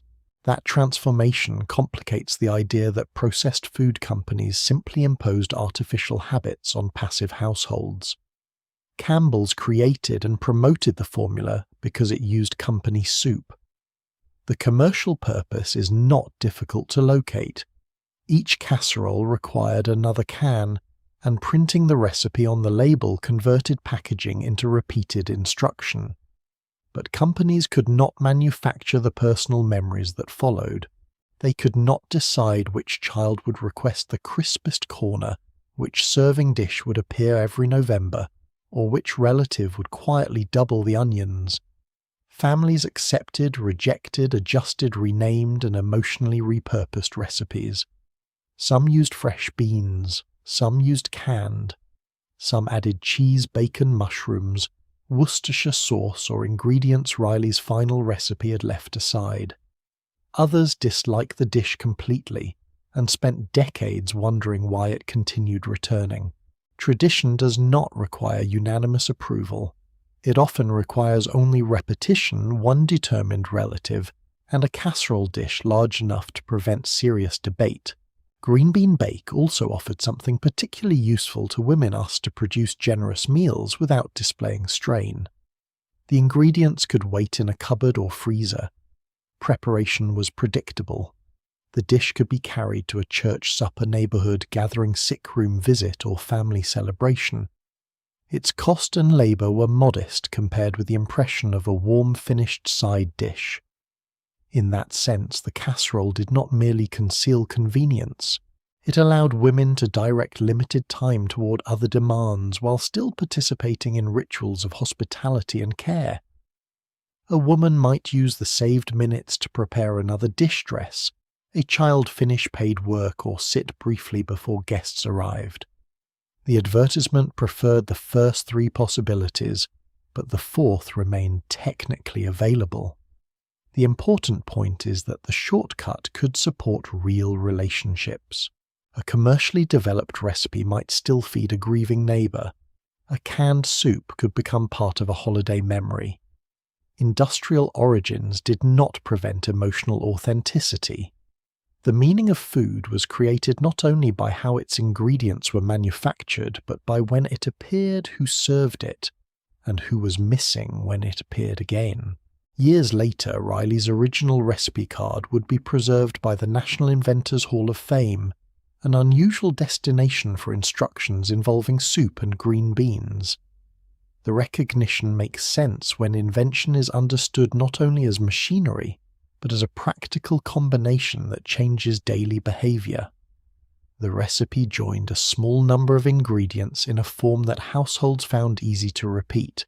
Its endurance also preserved the often overlooked professional world of corporate home economists, women whose technical knowledge translated factory products into domestic practice. Their work sold food, certainly. It also shaped tastes routines, recipe boxes, and the language of convenience.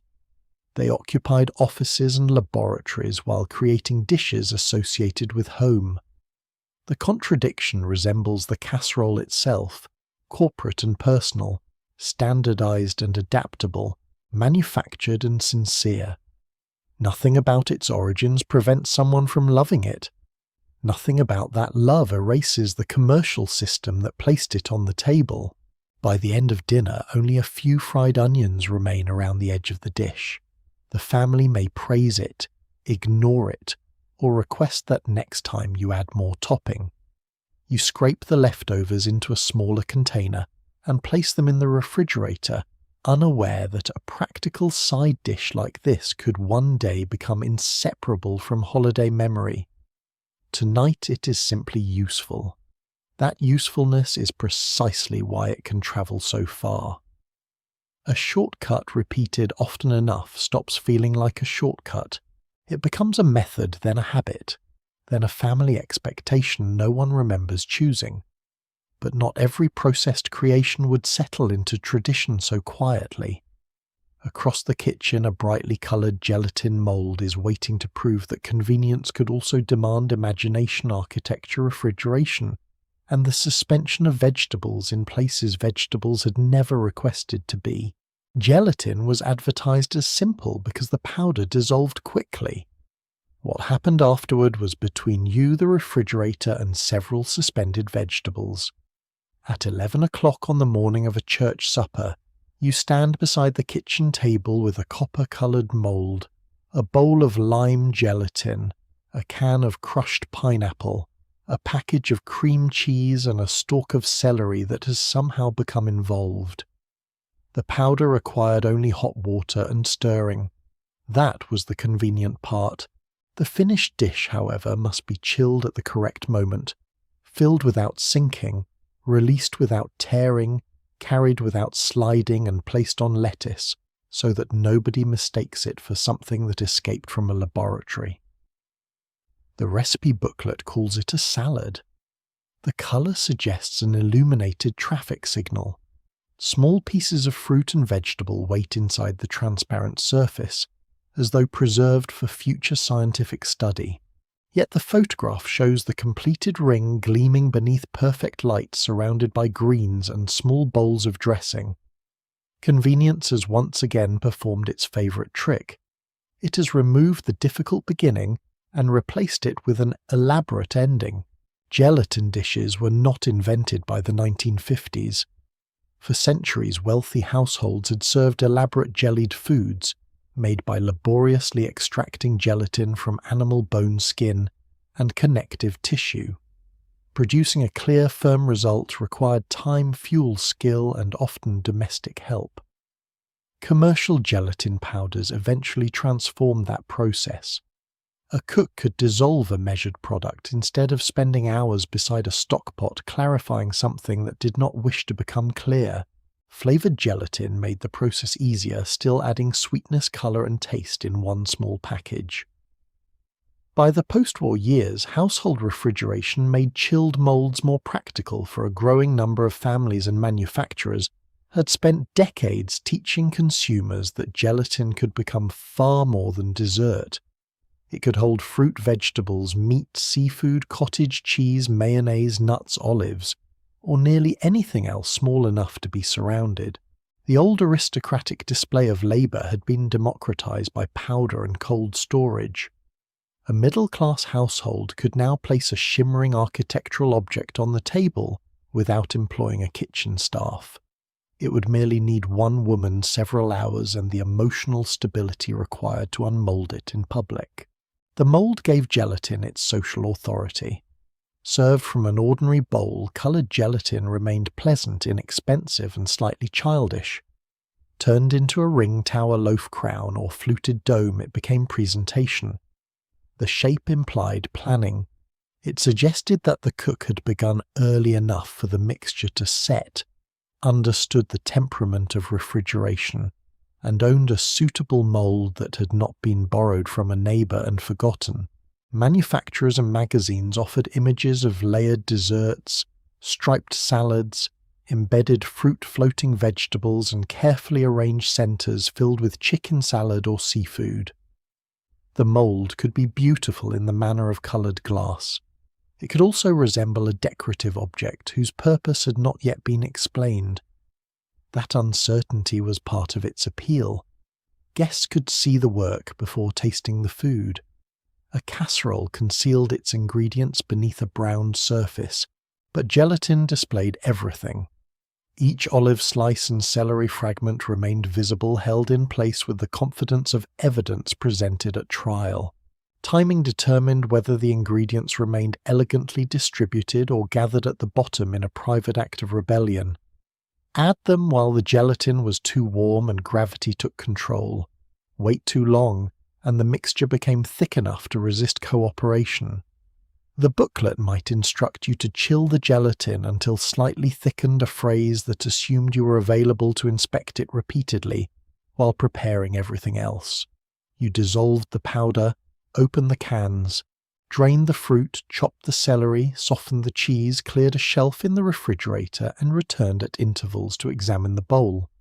A skin might form. The refrigerator door might be opened by a child searching for milk. Pineapple required attention because fresh pineapple contained enzymes that could interfere with setting, while canned pineapple had been heated during processing and behaved more dependably. Even the fruit had rules. The convenience product did not eliminate knowledge. It merely moved knowledge into new territory where a woman could fail because she had misunderstood the chemistry of a tropical plant. This savoury gelatin salad offered manufacturers a particularly useful promise: creativity without waste. Leftover chicken could be chopped and arranged inside a mould. Canned tuna could be surrounded with lemon gelatin, celery, and seasoning. Small portions of vegetables could become a complete luncheon dish once suspended, chilled, turned out, and served with mayonnaise. The method stretched ingredients and allowed advanced preparation, both genuine advantages. A cold dish could wait while the hostess dressed, arranged the living room, or prepared something else. In hot weather, it required no last-minute oven heat. At a buffet or church gathering, it held a neat shape and offered clearly defined portions. Yet the recipes also encouraged increasingly ambitious combinations because novelty helped sell more gelatin. A plain bowl used one package. A layered ring might use several flavors, additional canned goods, cream cheese whipped ingredients, and decorative accompaniments. The product remained inexpensive. The surrounding performance developed a budget of its own. Color was central to that performance.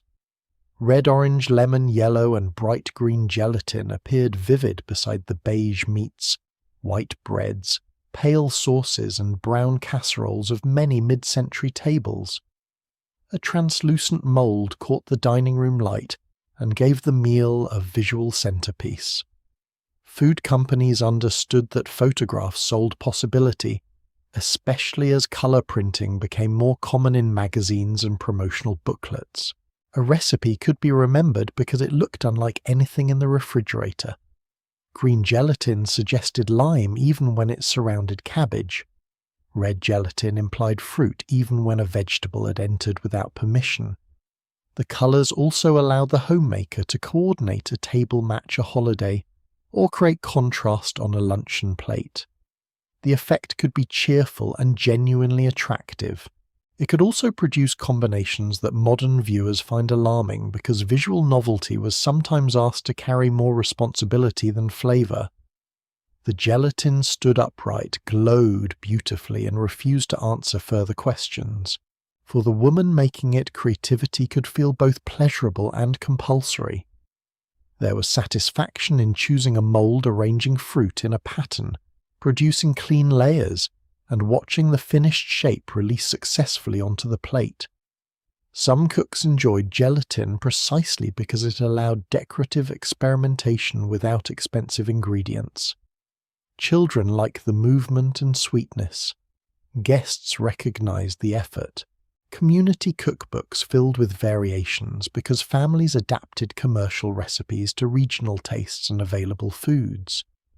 But once creativity became part of the standard, serving gelatin plainly could appear unimaginative. The box had made dessert easier, so the homemaker was encouraged to spend the saved effort proving she possessed ideas. She might whip part of the mixture, fold in cheese, create separate layers, place the mold on lettuce, fill the center, and add a garnish. The powder had saved her from extracting gelatin from bones. The advertisement appeared concerned that she might use this freedom irresponsibly. Not every household embraced these dishes, and not every gelatin recipe belonged equally to everyday life. Some appeared mainly in promotional booklets, magazine pages, company demonstrations, or special occasion menus, rather than on millions of nightly tables. Families differed by region, income, religion, ethnicity, taste, and access to refrigeration. Sweet gelatin desserts were more widely welcomed than certain savory combinations. Some cooks preferred familiar fruit molds, others served tomato aspic molded chicken salad, or creations containing cottage cheese and vegetables. Many people remember one particular recipe from holidays or church suppers because repetition made it recognizable, not because the whole country ate the same thing. Later generations would collect the strangest examples and treat them as proof that everyone in the 1950s had lost control of lunch. The reality was less theatrical. Most cooks selected from a broad range of possibilities, repeated what their families liked, and quietly abandoned dishes that returned uneaten. The gelatin mold survived only when someone was willing to eat it, or one determined relative refused to stop making it. At the church supper, you dip the outside of the mold briefly into warm water, Place a serving plate over the top and turn the entire arrangement with both hands. For one silent second, nothing happens. Then the gelatin releases with a soft movement and settles intact beneath the ceiling lights. The celery remains suspended. The pineapple has obeyed. The decorative lettuce waits around the base, performing the important legal function of confirming that this is indeed a salad. You carry it toward the long table beside casseroles, pies, rolls, and percolating coffee. The dish represents science, convenience, thrift refrigeration advertising, and several hours of attention disguised as ease. It is strange, but it is not meaningless. It shows how thoroughly processed food could enter domestic creativity without reducing the expectation of effort. Soon, another section of the supermarket will offer a quieter kind of modernity. Peas, spinach, fish, and orange juice held motionless behind freezer glass. Those foods will require fewer architectural decisions, but they will raise a different question. Could anything frozen by a company be as respectable as something a careful woman washed, trimmed, and prepared fresh herself? Freshness was not merely a condition of the vegetable, it could become a condition of the woman serving it. At 5 minutes past 5, you open the small freezer compartment above the refrigerator and reach for a stiff cardboard box of peas. Cold air brushes your wrist. Frost has gathered around the edges and the package resists removal because another box has frozen itself politely to the wall. Inside are peas already shelled, cleaned, sorted, blanched, and held in suspended animation until dinner requires them. No garden soil clings beneath your fingernails, no pods fill the wastebasket, no saucepan has been waiting since noon. You tear open the carton, release a solid green block into boiling water, and watch it loosen into separate vegetables. This is useful. It is fast, predictable, and available in February.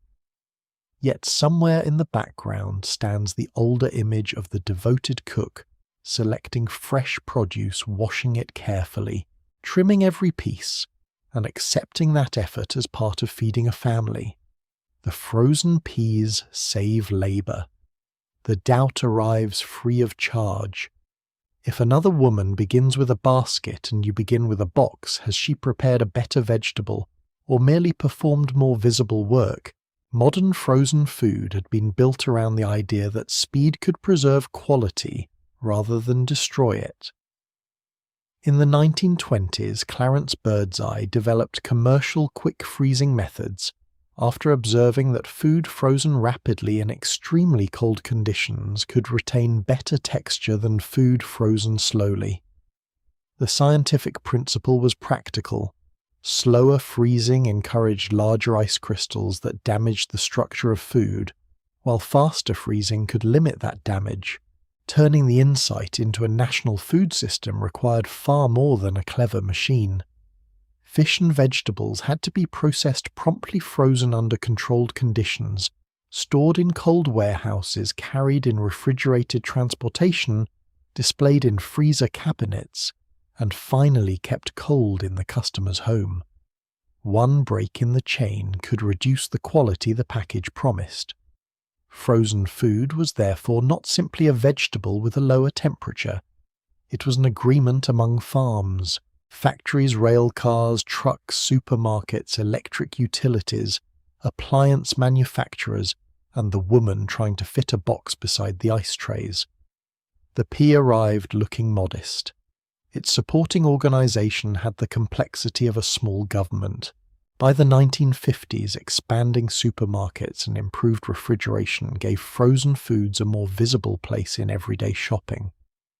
The freezer case stood apart from the warm shelves lined with glass lids or open compartments breathing cold air into the aisle. Inside waited peas, spinach, corn, lima beans, green beans, fish berries, orange juice concentrate, and an increasing number of prepared foods. The selection varied from store to store, and not every household had enough freezer space to buy generously. Many refrigerators offered only a cramped compartment that accumulated frost and accepted packages according to an architectural system understood by no one. Separate home freezers were valuable, but remained beyond the budget or space of many families. Still, the frozen food section represented a new kind of abundance. A vegetable no longer needed to arrive during its familiar season. It could be harvested, processed, and made available months later in a standardized box. The family gained variety. The homemaker gained flexibility. February acquired peas, and peas acquired a marketing department. Advertisements emphasized the absence of tedious preparation. The vegetables came cleaned and trimmed. There were no pods to shell, no spinach leaves to rinse repeatedly, and fewer unusable portions to discard. A woman could take only what she needed, reduce spoilage, and prepare a side dish quickly, while the rest of dinner demanded attention. Frozen foods could also offer advantages over fresh vegetables that had travelled slowly, sat in storage, or waited too long on a store display. Fresh did not automatically mean recently harvested, just as frozen did not automatically mean poor quality. But ordinary shoppers did not experience these words only as technical descriptions. Freshness carried emotional prestige. It suggested the garden, the market, the season, and the cook who had chosen carefully. Frozen food suggested a factory in a box. The industry therefore worked hard to present freezing not as the opposite of freshness, but as a method of capturing it. Illustrations showed bright vegetables, healthy children, satisfied husbands, and homemakers who appeared pleased by technology but not dependent upon it. The vegetables had been frozen. Her standards had not. Once the package reached the kitchen, serving instructions often protected that distinction. The vegetables should not be overcooked into surrender. They might be seasoned with butter combined with a sauce, arranged beside meat, or placed in a serving bowl rather than left in the cooking pan. Colour mattered. Texture mattered. A heap of dull peas could make convenience look careless, while a bright green side dish suggested that the modern method had preserved everything worth preserving. The woman at the stove watched the clock because the package reduced preparation, but did not remove responsibility for the result. If the peas emerged tender and vivid, the product had succeeded. If they became grey and soft, the cook could still receive the blame. Food technology had transferred some work to the factory without transferring ownership of failure. This was a familiar arrangement. The company performed the invisible preparation. The woman provided the final few minutes during which the entire reputation of the vegetable could still be ruined. Fresh produce required a different sequence of labour, and for some cooks that labour held pleasure as well as meaning. Snapping beans on a porch, shelling peas with relatives, washing greens from a garden, or selecting corn at a roadside stand could connect food to season, place, and family memory. A rural household with a garden did not necessarily see a box of frozen vegetables as liberation. It might seem expensive beside food grown at home, preserved in jars or stored in a cellar. An urban apartment without garden space faced another calculation. A working wife arriving near dinner might value vegetables that needed no trimming. A woman without reliable transportation could appreciate food that remained usable longer than a delicate fresh purchase. Families buying groceries only once a week had practical reasons to choose stable products. Race, income, region, access to electricity, store quality housing, and household equipment shaped what convenient meant. The magazine kitchen presented frozen food as one universal step toward modernity. Real kitchens negotiated freezer space, price, taste, habit, and whether the children would eat spinach under any conditions known to science.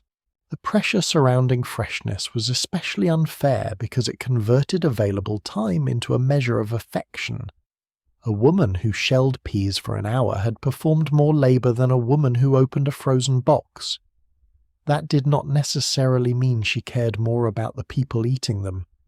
She may have enjoyed the task, disliked packaged food, possessed a garden, or simply followed habit. The woman using the box may have spent the saved hour at paid work caring for a child, cleaning another room, balancing accounts, nursing a relative, or completing one of the many tasks that disappeared because they were performed successfully. She might also have rested. Advertisements rarely explored this radical possibility. Labour-saving products were generally shown freeing women to perform additional useful labour, entertain attractively, or greet the family with greater composure.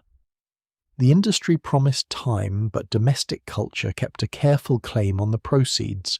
A shortcut was safest when the woman looked as busy after using it as she had looked before. At the dinner table, the peas occupy a small serving bowl between the potatoes and the meat. Nobody asks whether they arrived in pods, a can, or a frozen block. The children evaluate them according to the usual standards, colour, taste, and whether they can be concealed beneath mashed potatoes. Your husband takes a spoonful without considering the refrigerated rail car, the processing plant, or the freezer cabinet that helped bring them into February. The side dish has done its work. It added colour, nutrition, and the reassuring presence of a vegetable with only a few minutes at the stove. Convenience has succeeded so completely that it is nearly invisible. Yet the old comparison remains nearby. Fresh food seems to carry the hand of the cook more clearly, while frozen food reveals the hand of industry. The homemaker is therefore encouraged to season, arrange, and serve it carefully, restoring the personal meaning that the factory appeared to remove. After dinner, the empty cardboard box lies folded in the trash, while a second package remains behind the frost in the freezer compartment. Tomorrow it may provide spinach without washing leaves or fish without a visit to the market. These products genuinely changed the daily possibilities of meal preparation. They reduced waste, extended seasons, and allowed households to keep foods that would otherwise spoil quickly. They also entered a culture unwilling to separate female devotion from visible domestic effort. Freshness could therefore become another moral vocabulary. Fresh meant thoughtful, frozen meant hurried, and hurried threatened to sound like lazy. The distinction was never that simple, but advertising rarely required simplicity to be true before using it.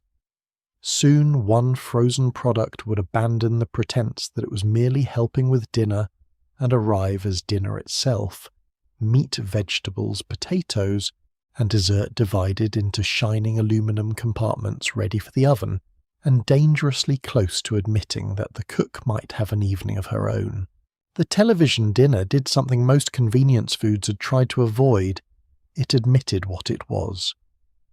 At 5:20 on a winter evening, you open the freezer compartment and remove a rectangular cardboard package decorated to resemble a television set. Inside waits an aluminum tray divided into tidy compartments, each food confined to its assigned territory, like departments in a small government. Meat occupies the largest section. Potatoes and vegetables remain nearby but separate, protected from unnecessary social contact. There may even be something sweet in a corner because the future has apparently discovered how to organize dessert before dinner has begun. You peel away the outer packaging, place the tray in the oven and close the door.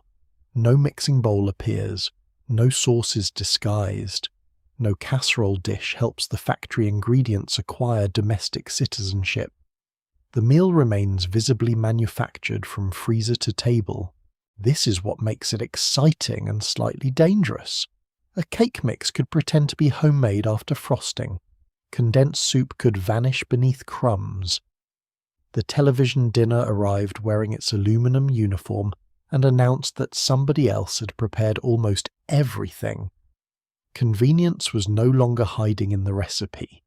It was sitting in separate compartments reflecting the oven light. Complete frozen meals had predecessors before Swanson made the television dinner a household phrase. During the 1940s, companies had developed compartmented meals for aircraft passengers, restaurants, taverns, and regional retail markets. The idea was practical: assemble meat, vegetable, and starch in advance, freeze them together, and reheat the entire arrangement when needed. Swanson did not create every element from nothing, and later accounts disagreed over which employee deserved primary credit for its version. Salesman Jerry Thomas was long celebrated as the inventor, while bacteriologist Betty Cronin and others described a broader company effort involving the Swanson brothers, technical staff, packaging specialists, and advertising teams. The uncertainty is useful because mass-market foods are rarely invented by one person, experiencing a sudden flash beside an oven. Someone develops the container, someone tests the freezing, someone solves the gravy, someone determines why the peas are ready while the potatoes remain cold, and the meat has begun preparing for another geological age. Cronin worked on this problem of synchronization, ensuring that foods with different textures and densities could be heated together. The final tray looked simple, because a great deal of complicated work had already occurred elsewhere. Swanson introduced its frozen dinner in 1953, and the product became a major commercial phenomenon during 1954, supported by national advertising and a name perfectly fitted to the decade's fascination with television. The package's television screen design connected the meal with one of the most desirable objects entering American living rooms. Television ownership had expanded rapidly, and evening schedules increasingly gathered families around glowing screens filled with variety shows, westerns, comedy, news, and advertisements for products that might improve the room from which those advertisements were being watched. Calling the product a television dinner made reheated food sound less like an emergency and more like participation in modern life. You are not avoiding the dining table. You are joining the television age. You are not serving a factory meal. You are coordinating dinner with the evening broadcast. The name gave convenience a setting, a mood, and an excuse. Without the television, the tray might have looked lonely. In front of the television, it looked almost planned. The aluminum tray was central to the promise. It moved from package to oven to consumer, and could be discarded afterward, reducing the number of dishes that required washing. The compartments kept food separate, an arrangement welcomed by children and adults, who believed gravy should obtain permission before entering the peas. The tray also controlled portions and presentation. Nobody had to carve meat spoon vegetables into serving bowls or arrange a complete plate. The factory had already made those decisions. This reduced preparation and cleanup in a way that could not be dismissed as imaginary. For someone returning from paid employment, recovering from illness, cooking for one caring for children, or simply exhausted, the product offered a practical meal with very little handling. Yet its greatest convenience was also its greatest breach of domestic etiquette. The tray revealed that no one at home had selected the portions, arranged the foods, or transferred them to proper dishes. It showed precisely where the woman's labour ended and the company's began. The meal had not merely received industrial assistance, it had arrived complete enough to make the cook appear optional. This possibility unsettled more than culinary tradition.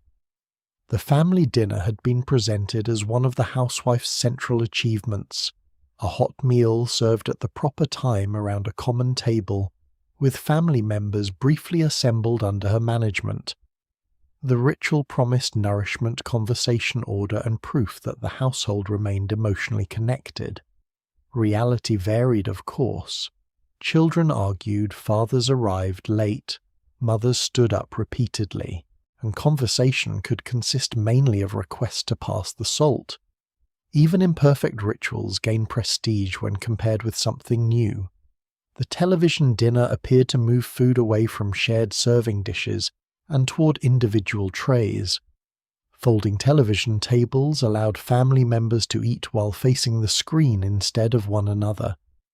The meal became standardized, portable, and strangely private, even when everyone occupied the same room. Critics could interpret this as the collapse of family life, The tray was expected to answer for television industrial food, informal manners, weakened conversation, and possibly the decline of civilization before the commercial break. It had only 3 compartments, but society placed a great deal inside them. For the woman serving it, the emotional calculation depended on circumstance. A television dinner might be presented as a novelty on a special television night, making the unusual format part of the entertainment. Children could enjoy choosing their own meals and eating from shiny trays. A husband interested in television technology might accept the dinner as evidence that the household was participating enthusiastically in progress.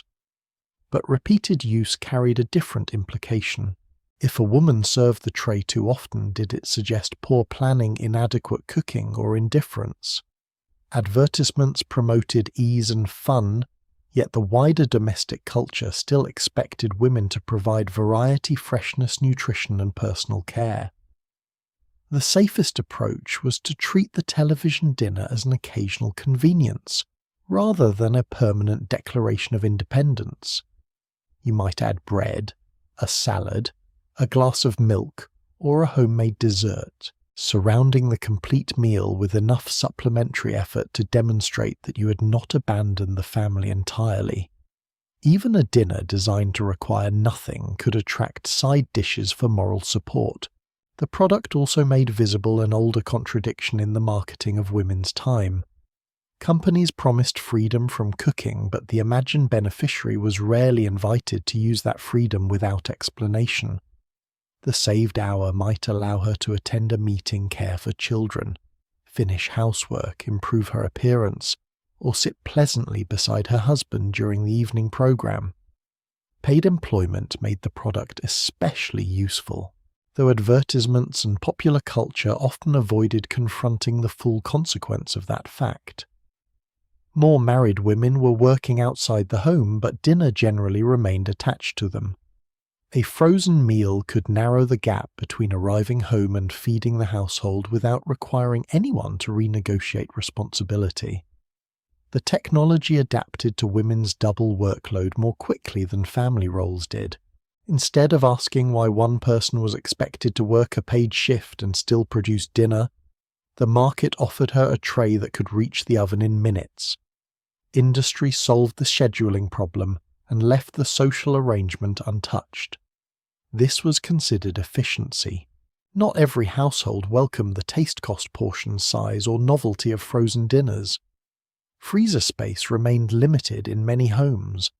Larger families might find individual trays expensive compared with one shared dish.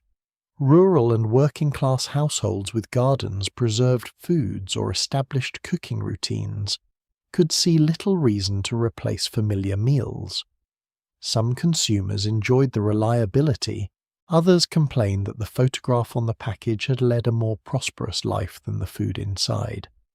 The tray portions also seemed modest when compared with the dinner served from family bowls, yet the product survived because it answered real needs. It offered storage speed, reduced cleanup, individual choice, and a meal that required almost no confidence in the kitchen. It helped widowers, bachelors, older people, workers, students, tired parents, and anyone whose evening did not resemble the magazine ideal. Although advertising often aimed its domestic message toward women, the frozen dinner quietly loosened the connection between cooking skill and obtaining a hot meal. A person could eat without possessing a recipe box or someone legally assigned to operate one. At 6:30, the trays rest on folding tables facing the television. Forks scrape softly against aluminum while the program begins. The kitchen contains no stack of pots, no roasting pan, and no serving dishes waiting beside the sink. For once, the absence of labor is visible. That may feel liberating, embarrassing, amusing, or simply practical. The television dinner did not destroy family life, nor did it free women from domestic responsibility. It made one evening easier, and revealed how culturally difficult ease could be. A product that openly saved labor forced the household to decide whether labor itself had been part of the meal's meaning. Tomorrow the family might return to plates and serving bowls. Tonight dinner has been heated, eaten and folded into the trash. But for the woman who has just come home from a full day of paid work, this tray is not a symbol of futuristic leisure. It is a narrow bridge between one shift and the next, and the clock has already begun moving toward morning. The working wife was allowed to earn a paycheck, provided dinner behaved as though she had spent the entire afternoon preparing it. At 5:12 on a weekday evening, you step off a crowded bus carrying a handbag, a paper grocery sack, and the final remains of your professional composure. Your shoes have been respectable since morning and comfortable for approximately none of it.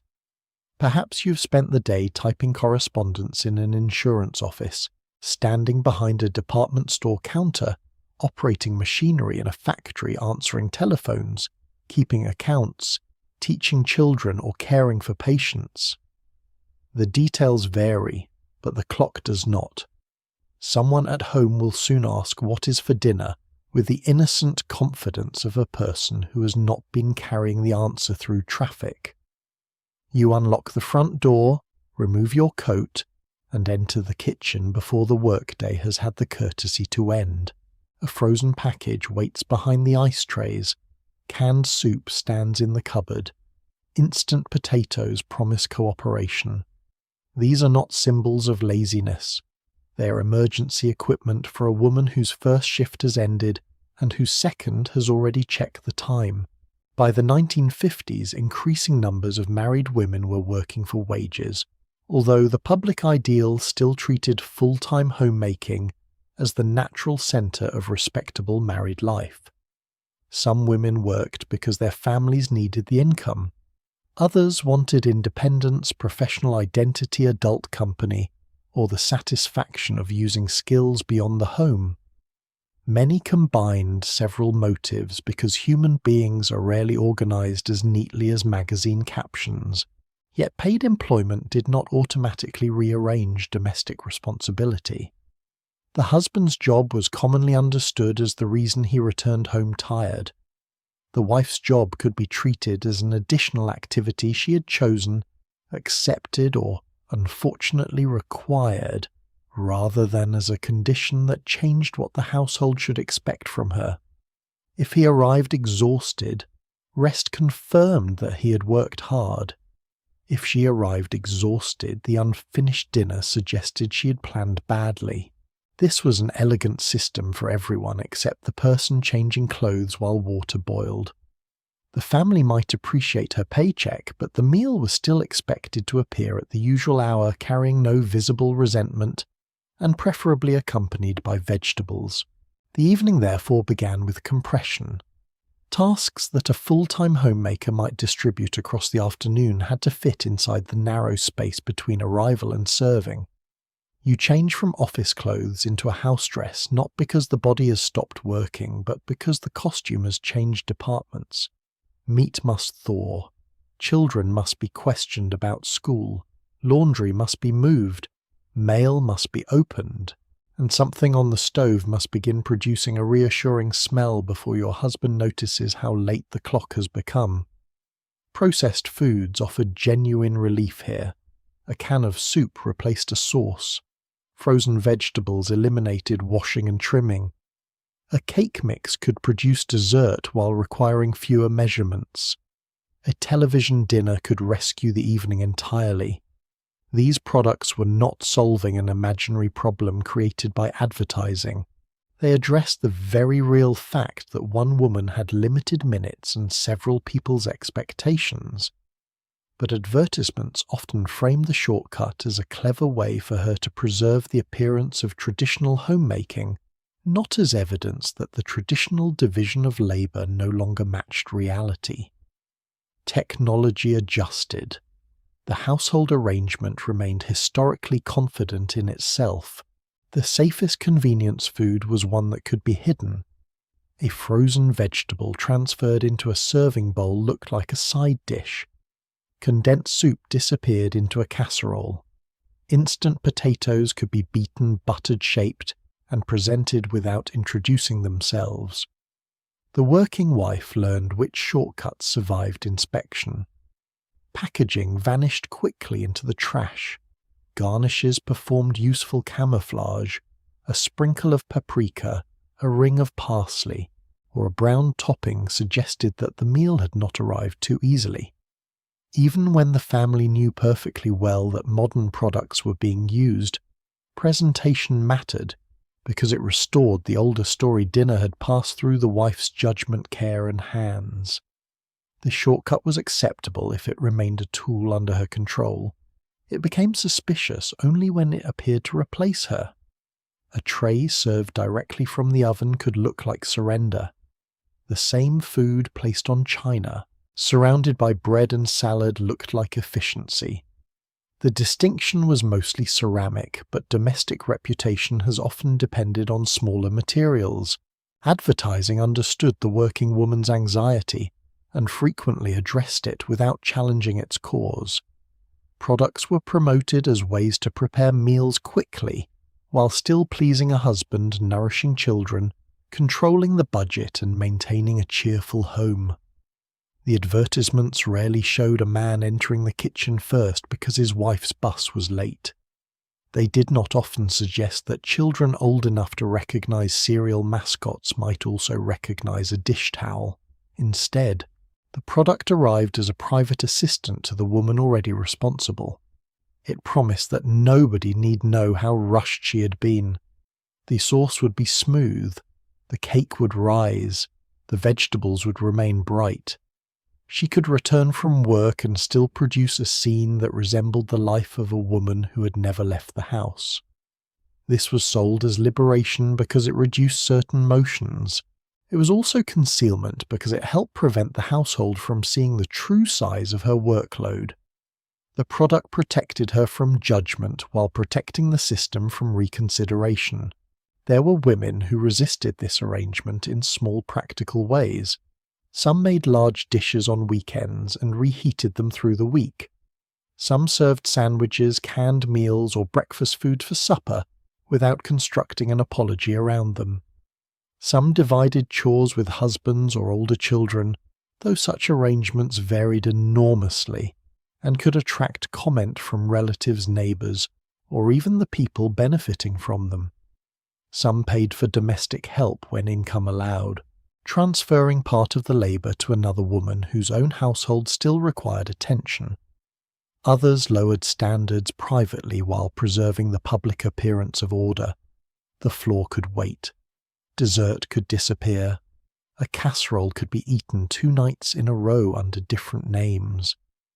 Women exchanged recipes specifically because a dependable 20-minute meal was valuable intelligence. They did not need lectures about efficiency. They needed food that worked families that ate it, and enough time afterward to sit down before sleep became the only available form of rest. Class and race shaped this experience sharply.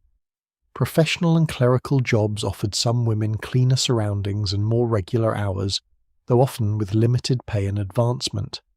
Factory laundry, agricultural service and domestic work could be physically exhausting, poorly paid and scheduled with little regard for family meals. Black women had long participated in paid labour at higher rates than the white middle-class ideal acknowledged, often while facing discrimination in both employment and public life. Many immigrant and working-class families depended on women's earnings, without surrounding that necessity with cheerful images of suburban modernity. For these women, convenience foods could be too expensive, unavailable nearby, unsuited to family tastes, or extremely useful when circumstances permitted. The glossy advertisement showing a freshly dressed white wife opening a freezer did not represent every working household. Yet the underlying pressure crossed many boundaries. Women's paid labour was economically necessary or personally meaningful, while domestic labour remained stubbornly attached to them. At 6:15, dinner reaches the table. Perhaps it is a casserole built from canned soup, leftover chicken noodles and frozen peas. Perhaps the potatoes came from flakes and have been beaten until they appear convincingly agricultural. The family begins eating. Someone asks for more salt. Someone dislikes the peas. Your husband may compliment the meal without seeing the bus ride the crowded store, the office clock, or the speed with which you changed identities at the front door.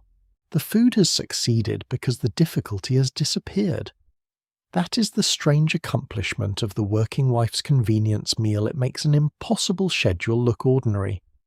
The products reduce real labour, yet their success can conceal why the labour needed reducing.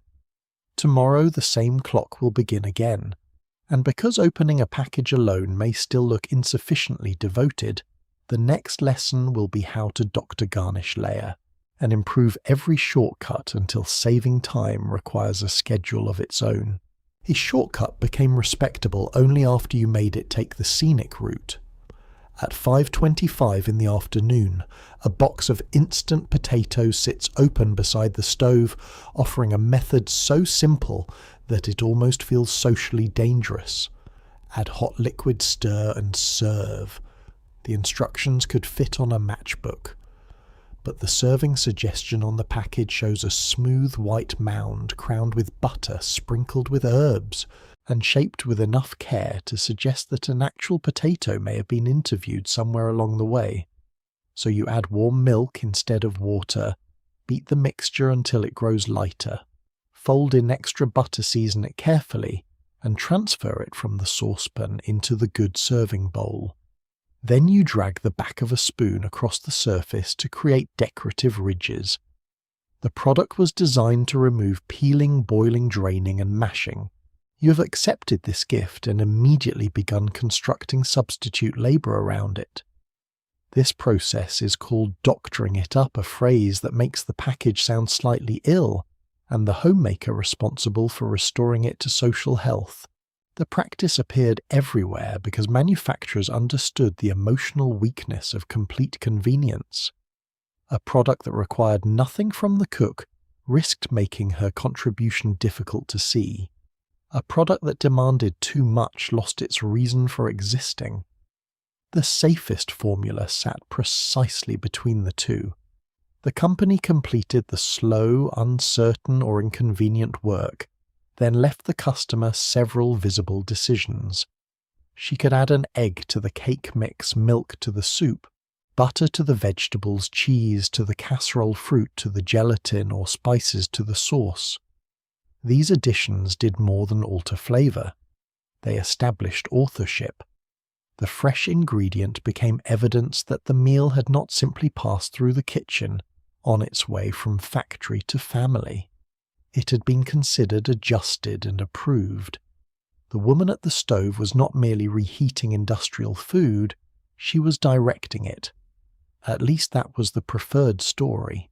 The package arrived with a prepared foundation, but the homemaker still had to make it perform convincingly in front of witnesses. Recipe leaflets encouraged this rehabilitation with remarkable enthusiasm. A canned sauce could be enriched with cream mushrooms, sherry flavouring onions or herbs. A frozen vegetable could be covered in cheese sauce combined with almonds or arranged around a roast. A boxed cake could become a party cake after layers filling frosting and decoration. A prepared pudding might be folded with whipped cream placed in individual glasses topped with nuts and chilled for several hours. The original product saved time only at the beginning. The rest of the recipe carefully returned that time to active service. This was not always absurd. A basic product could genuinely become tastier, more filling, or more suited to a family's preferences after modification.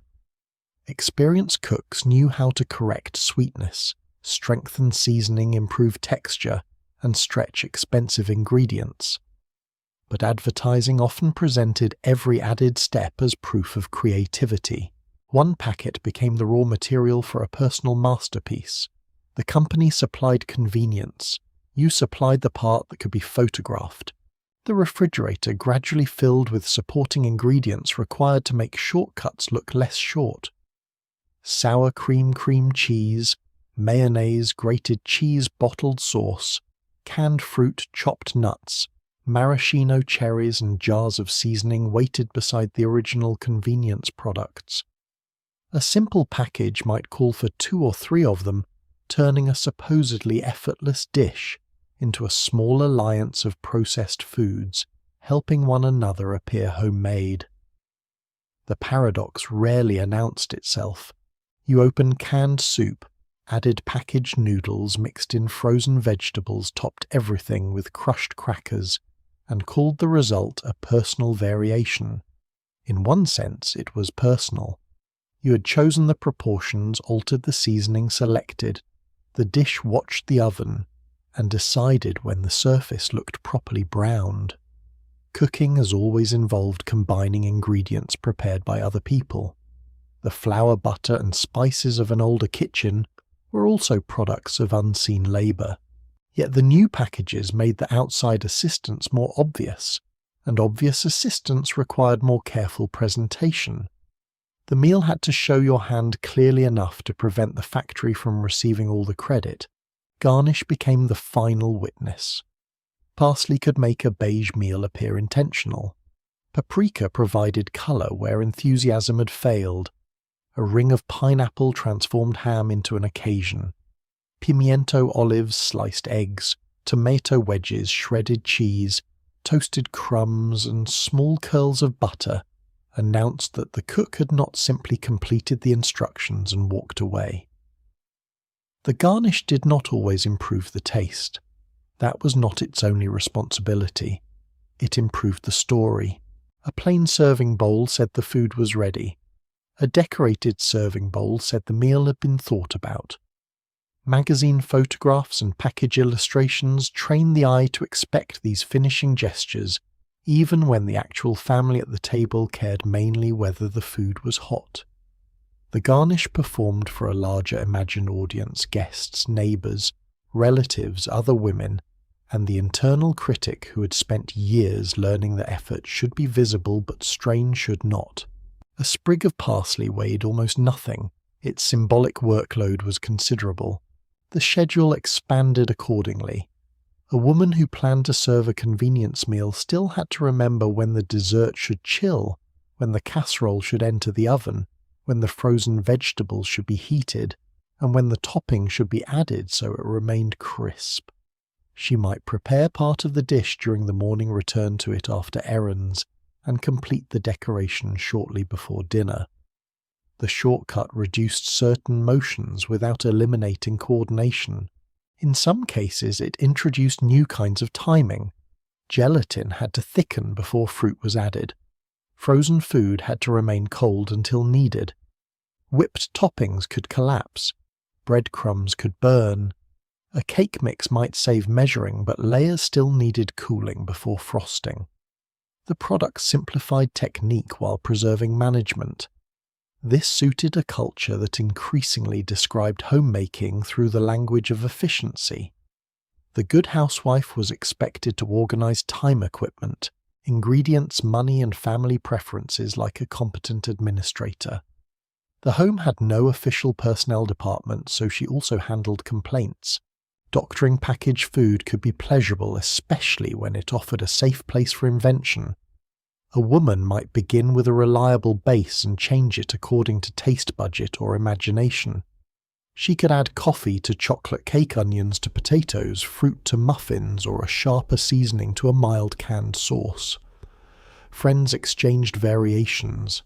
Relatives guarded certain alterations as though the original company formula had arrived incomplete, and only one family possessed the correction. A handwritten note might say, "Use less milk," "double topping," or "better with lemon."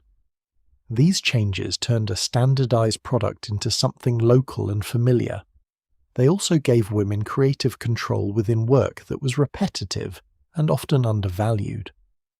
A package could reduce the risk of failure, leaving room to experiment with the parts that were enjoyable. Not every added step was imposed by guilt. Sometimes the cook simply preferred the improved result. Sometimes the pleasure of changing a recipe was the point. The difficulty arose when improvement became compulsory. If a plain cake mix was acceptable only after decoration or canned soup, respectable only after several additions, then the convenience product no longer offered permission to do less. It offered a different method of doing enough. The standard shifted rather than disappeared. A woman could prepare dinner more quickly, but the saved time enabled the family, the magazine, or the woman herself to expect greater variety and polish. Yesterday's special meal became tonight's ordinary possibility. A dessert once reserved for occasions could be made on a weekday, so perhaps it should be. Vegetables could arrive already cleaned, so perhaps they should receive a sauce. The cake could be dependable, so perhaps it should also be beautiful. Technology lowered the difficulty of the basic task and quietly raised expectations around the finished result. The household benefited from more elaborate meals. The woman responsible gained another set of details to remember. At 6 o'clock you carry the instant potatoes to the table. They are warm, smooth, buttered, seasoned, and arranged in a bowl that required washing before it could be used. Nobody sees the cardboard box now folded beneath the kitchen refuse. The family tastes the finished dish rather than the method, and that may be exactly what you want. The additions made it better. They also made it yours. But the larger lesson remains difficult to ignore. Processed food companies sold women the removal of labour while teaching them how to replace that labour with personalisation, presentation, and proof of care. The shortcut was real. So was the schedule built around concealing it. Soon the final judgment would arrive at the table itself, carried by husbands, children, clean plates, untouched vegetables, and the simple question every cook already knew how to fear: is this something new? Dinner was not finished when it reached the table. It still had to pass inspection. At 6 o'clock you carry a casserole from the kitchen with both hands feeling the heat through the folded dish towel beneath it. The top is browned. The edges are bubbling. The serving spoon has been placed at an angle that suggests confidence. Around the table your husband unfolds his napkin. One child studies the surface for visible onions, and another asks what it is before the dish has fully touched the trivet. This is the family taste panel assembled without application forms and compensated largely through second helpings. Their judgments will determine whether tonight's experiment becomes a regular meal, a story told for years, or something quietly removed from the household rotation. You may have chosen the ingredients, watched the budget, followed the recipe, adjusted the seasoning, timed the oven, and arranged the plates. None of that guarantees approval. The final product must now satisfy several people whose preferences conflict, change without notice, and are often expressed with the diplomatic restraint of a screen door in a strong wind. Mid-century food advertising understood that the person buying the product was not always presented as its ultimate judge. The housewife selected the soup, cereal, frozen vegetable cake mix, or canned meat, but the advertisement frequently completed the transaction at the table. A husband tasted the dish and smiled. Children leaned toward their plates with improbable enthusiasm. Someone requested more. The woman serving them watched with relief because their approval confirmed that she had chosen correctly. The product did not merely taste good, it helped her succeed in a relationship. This was commercially powerful. A woman could ignore a claim about modern processing, but she might pay attention to a picture promising that a difficult eater would clean his plate, or a tired husband would notice dinner with renewed affection.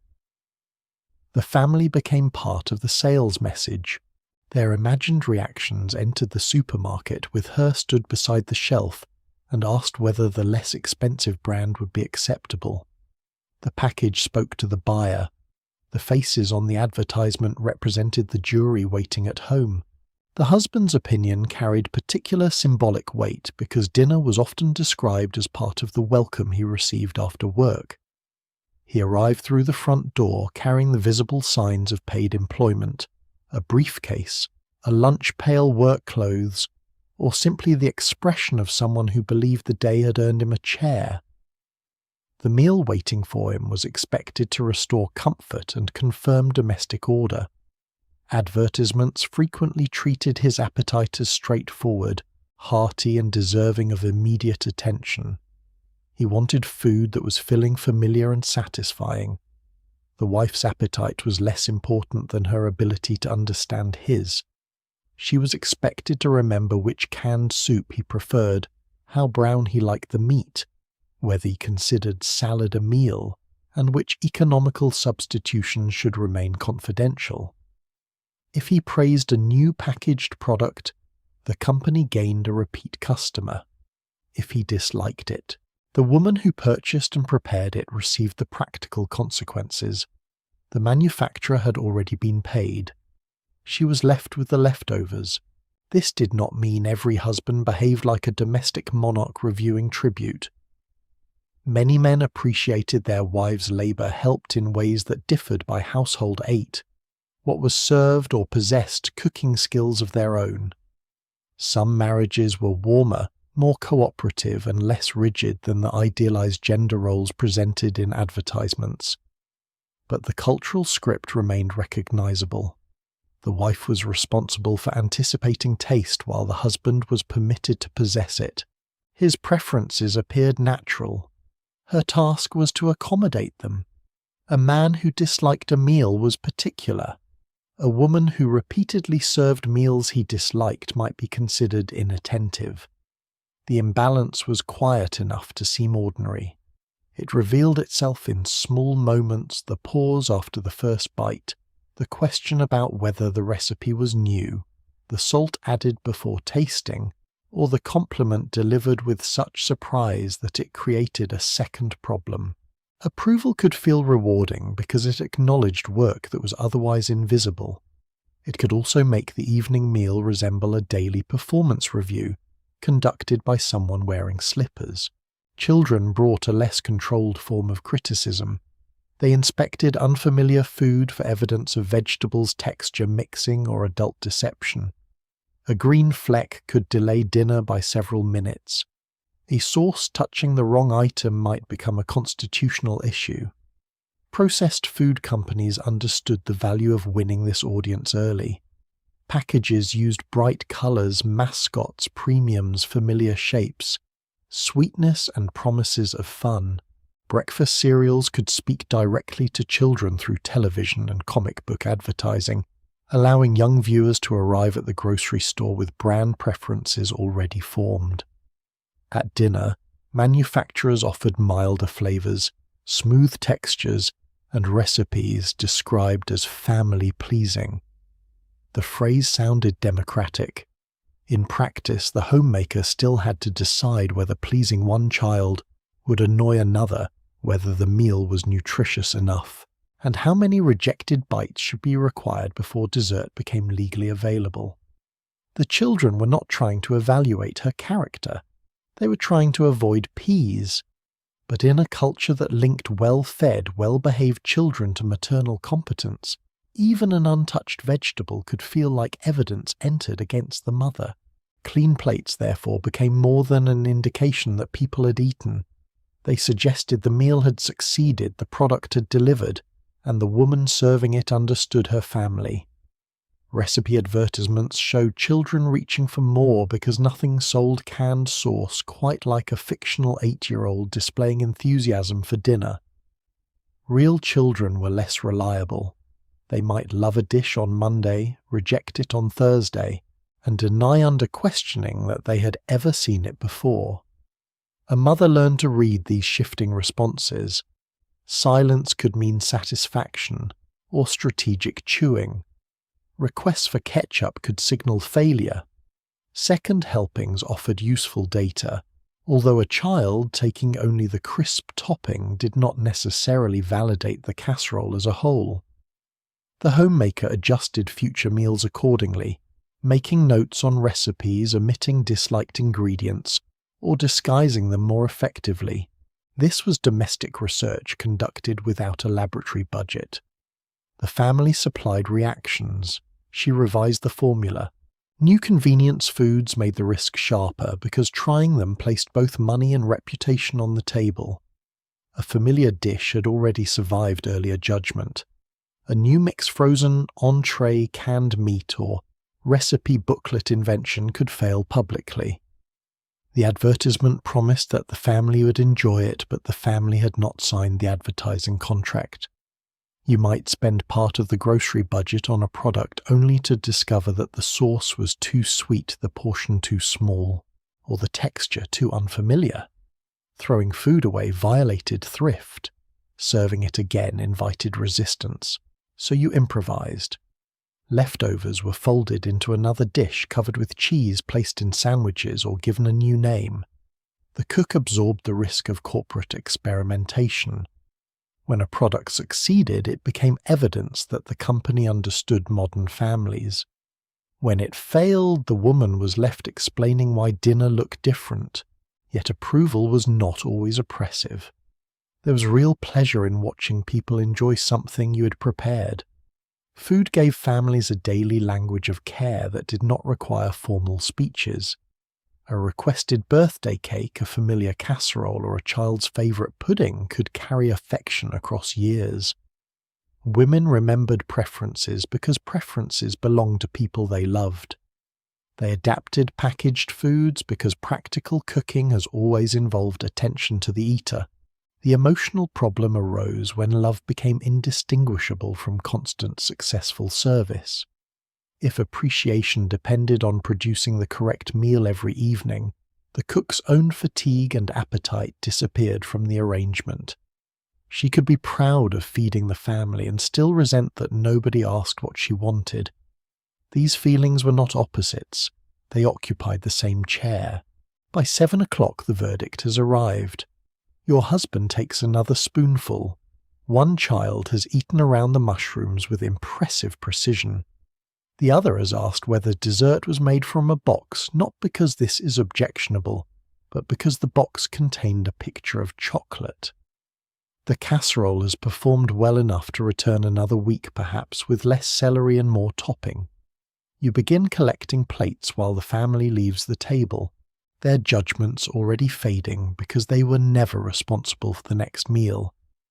In the kitchen, you make a small note on the recipe card and cover the leftovers. The family taste panel has adjourned. Tomorrow it will reconvene with no memory of its previous recommendations.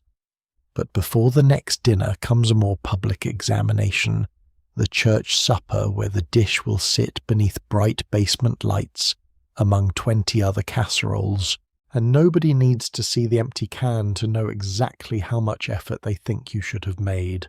The church supper was where a private shortcut became a public statement. At 5:30 on a Wednesday evening, you carry a covered casserole through the side door of a brick church, holding the warm dish against your coat, while cold air follows you into the basement. Fluorescent lights shine over folding tables arranged in long rows. Metal chairs scrape the floor. Coffee begins to circulate through a large percolator near the kitchen hatch, producing the dark, steady aroma of institutional fellowship. Around you, other women arrive with pie plates, gelatin molds, baked beans, rolls wrapped in embroidered cloths, and casseroles protected by lids whose handles no longer match. Each dish enters quietly, but none enters anonymously. Someone will ask who brought it. Someone will request the recipe. Someone will remember whether the same woman arrived last month with something better. The supper is friendly, charitable, and genuinely communal. It is also a room in which domestic skill becomes visible beneath very bright lighting. You place your casserole on the table and remove the cover. The top is browned. The fried onions remain crisp. The empty soup can is safely at home. Potluck meals allowed churches, women's societies, school groups, neighborhood clubs, and community organizations to feed many people without assigning the entire cost and labor to one kitchen. Each household brought something, the dishes were combined, and abundance appeared through cooperation. For women who spent much of their time feeding individual families, the supper could offer companionship, and a rare public setting for work usually consumed in private. A successful dish attracted praise beyond the dining table at home. A recipe might be requested by a woman whose judgment mattered. Someone older might nod after the first bite. Someone younger might ask how you kept the topping crisp. These small recognitions were meaningful because domestic skill rarely produced titles, wages, or formal promotion. The casserole table supplied its own system of advancement. A woman became known for rolls, pie crust, baked ham, potato salad, or a particular dessert no one else could reproduce exactly. Her name attached itself to the dish. The recipe became a form of reputation carried on an index card. Processed foods entered this public world with useful advantages. Canned soup gave sauces reliable thickness. Packaged gelatin travelled well once properly set. Cake mixes reduced the risk of arriving with a dessert that had collapsed in the centre. Canned beans, boxed crackers, frozen vegetables, prepared mayonnaise, and commercial seasonings helped a woman produce food for a crowd while managing the rest of her day. Church work itself required time.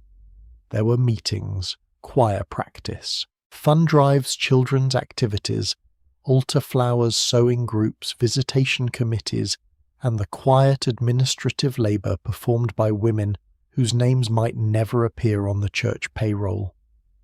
A convenience ingredient could make participation possible. The woman bringing the casserole might also have worked a paid shift, cared for relatives, supervised children, or prepared food for her own household before making enough to share. The can was not evidence that she had done nothing. It was often evidence that she had too much to do and still arrived carrying dinner, but the public table encouraged a delicate silence around the shortcut. Everyone might recognize the creamy texture of condensed soup or the unmistakable crunch of packaged onions, yet the dish was discussed as though its ingredients had assembled under personal supervision from the beginning of time. You could reveal the recipe certainly, but the wording mattered. A little cream of mushroom sounded like a culinary decision. I opened a can sounded like a confession. The ingredients were acceptable once absorbed into the language of preparation. You mix seasoned, layered, baked, and topped. These verbs restored ownership. The company provided a product. You had transformed it into something suitable for fellowship. A casserole carried into the church basement did not look like convenience. It looked like contribution. The aluminum label had disappeared, and with it the industrial origin of the sauce. What remained was a warm dish with your name quietly attached. Recipe exchanges strengthened this transformation. A woman who admired your casserole might copy the ingredients onto a card, writing quickly beside the coffee urn, while another person held the serving spoon. The recipe would travel home, enter a wooden box, and return later with adjustments. One family added more onions, another removed celery. Someone substituted chicken for tuna, reduced the milk, doubled the topping, or changed the baking time because her oven had opinions. Community cookbooks gathered these versions into printed collections sold for church funds, school projects, hospital auxiliaries, and local clubs. They placed women's names beside recipes and preserved the practical knowledge of particular communities. Yet many pages quietly revealed how deeply commercial products had entered domestic cooking. Brand names appeared as ingredients, sometimes because the product was essential, and sometimes because the contributor trusted it more than a general description. Corporate food moved into local memory through women's handwriting. The recipe might have begun in a test kitchen, but once printed beneath Mrs. Robert Miller or Aunt Evelyn, it acquired a second birthplace. The supper also created comparison even when nobody admitted that comparison was occurring. A dish returned nearly untouched could produce concern. Perhaps it had been placed at the wrong end of the table. Perhaps people were already full. Perhaps the serving spoon was missing. Perhaps the congregation had reached a private agreement about canned asparagus. A scraped clean dish, by contrast, felt like a public vote of confidence. The woman who brought it washed an empty pan with satisfaction. Success could lead to future obligation.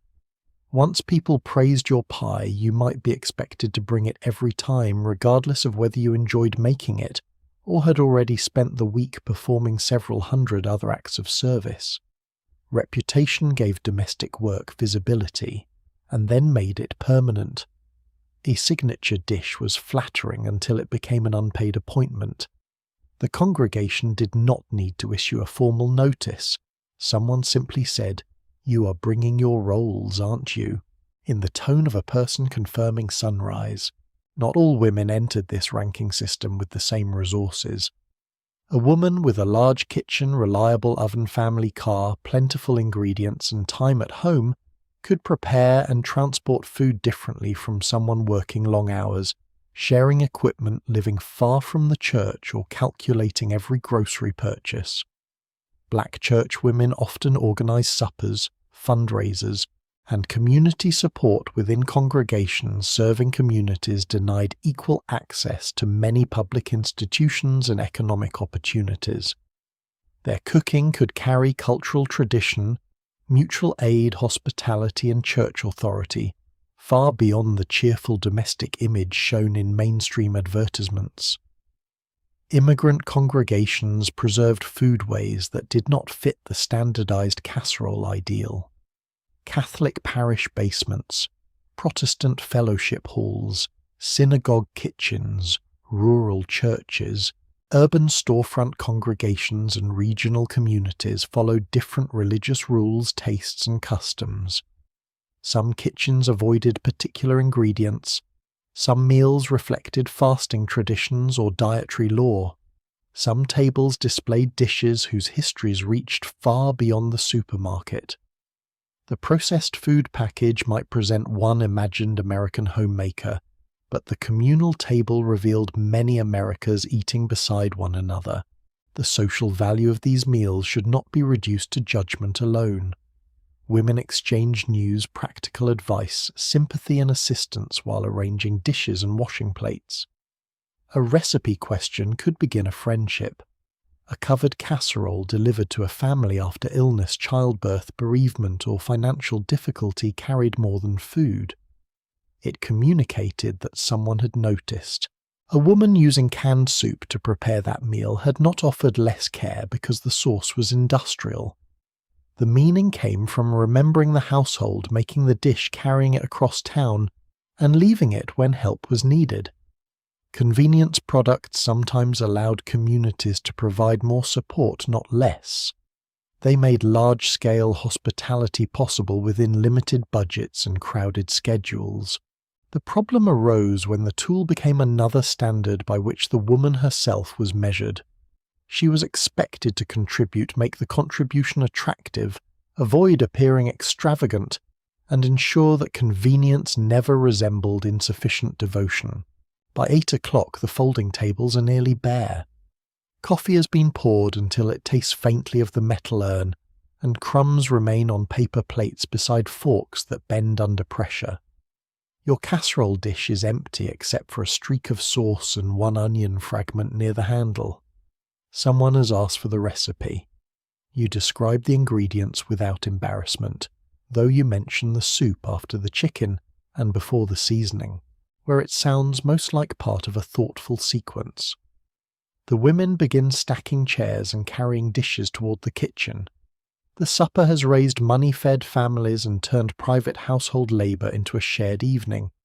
It has also reminded everyone which dishes succeeded and which women can be asked to bring them again. You return home with an empty pan, a copied dessert recipe, and the pleasant exhaustion of having contributed.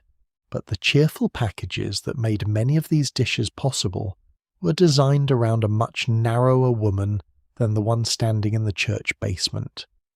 Beyond the advertisement's bright suburban kitchen were black cooks, immigrant families, rural households, working-class women and countless others whose meals did not fit neatly inside the company's picture of modern domestic life. The cheerful package imagined a very particular woman, and then behaved as though it had photographed the entire country. She was usually white, comfortably middle-class, neatly dressed, living in a modern suburban kitchen, with ample counter space, a dependable refrigerator, and enough grocery money to experiment without discussing the risk. Her husband's salary appeared steady. Her children were clean. Her car waited nearby to carry several paper bags home from a large supermarket. At 9 o'clock on a Saturday morning, she smiled from a magazine advertisement while holding a box of convenience food as though modern industry had personally solved the final difficulty in her life. Beyond the printed border lived women whose kitchens were smaller, whose jobs were harder, whose transportation was less reliable, and whose family meals did not resemble the photograph. They used canned, boxed, frozen, dried, fresh preserved, and homemade foods in combinations shaped by money, geography, culture, religion, discrimination, and time. The package promised one version of modern womanhood. America contained millions of others, many of whom were purchasing the product without ever being invited into the picture. For many black women, paid employment was not a temporary interruption to an otherwise protected domestic life. It had long been a financial necessity, often carried out in occupations restricted by racial discrimination and limited opportunity.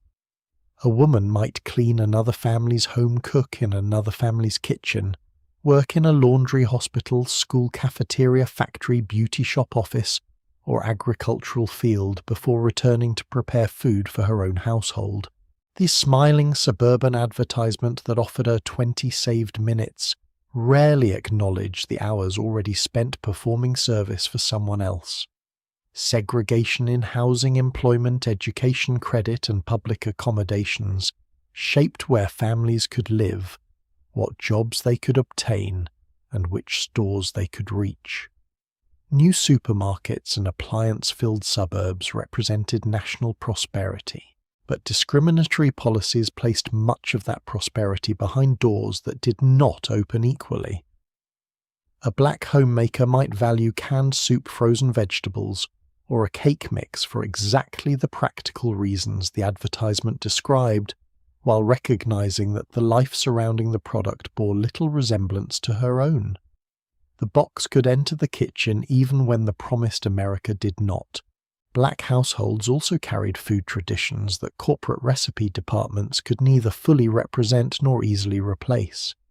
Recipes moved through families, churches, neighborhoods, migration routes, and regional communities shaped by Southern ingredients. Urban adaptation, available money, and the knowledge of women whose names never appeared on national packaging.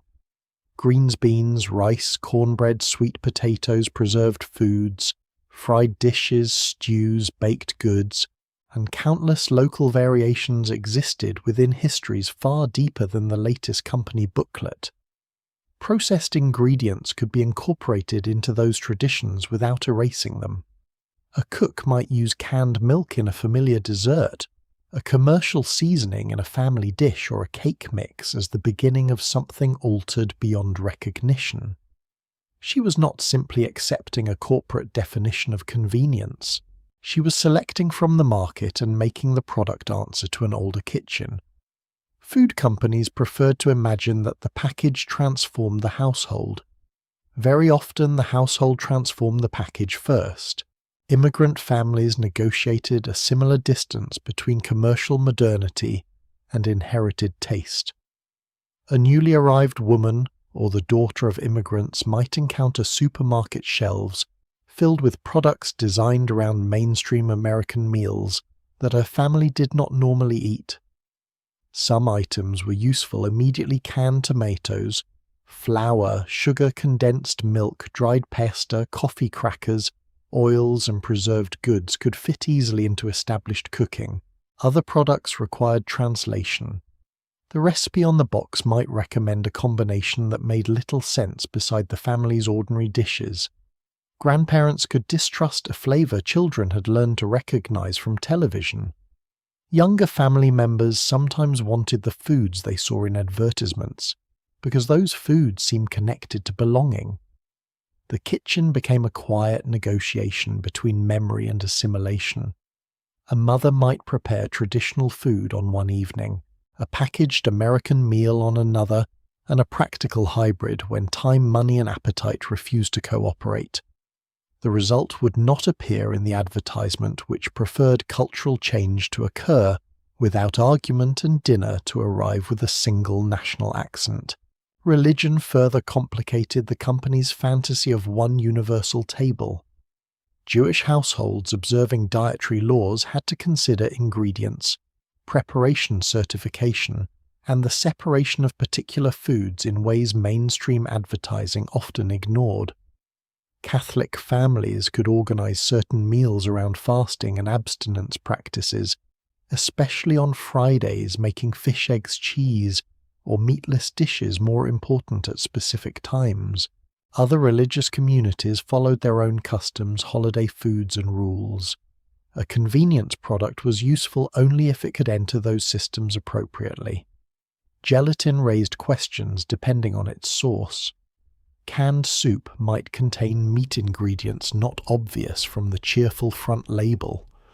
A frozen dinner designed around one standardized American menu could be unsuitable before anyone considered its taste. Women read labels not merely as shoppers, but as guardians of religious practice, family identity, and communal belonging. The company's test kitchen had created a dependable recipe. The household still had to decide whether the recipe was allowed through the door. Rural women also viewed convenience through a different window. A farm kitchen might contain jars of vegetables, preserved fruit, stored potatoes, home-raised meat sacks of flour, and ingredients obtained through labor, the package advertisement politely excluded from view. The woman working there could spend long hours gardening, feeding animals, preserving produce, carrying water in less modern homes, cooking for workers, and managing seasonal abundance before anyone used the word homemaking. A frozen box of peas might offer little advantage if the household already had vegetables in jars or a freezer filled from the garden. It might also be expensive, unavailable nearby, or impossible to store in an older refrigerator. Yet rural households were not frozen outside modern consumer culture. Mail-order catalogues, radio magazines, improved roads, rural electrification, local groceries and farm organizations carried products and advice into the countryside.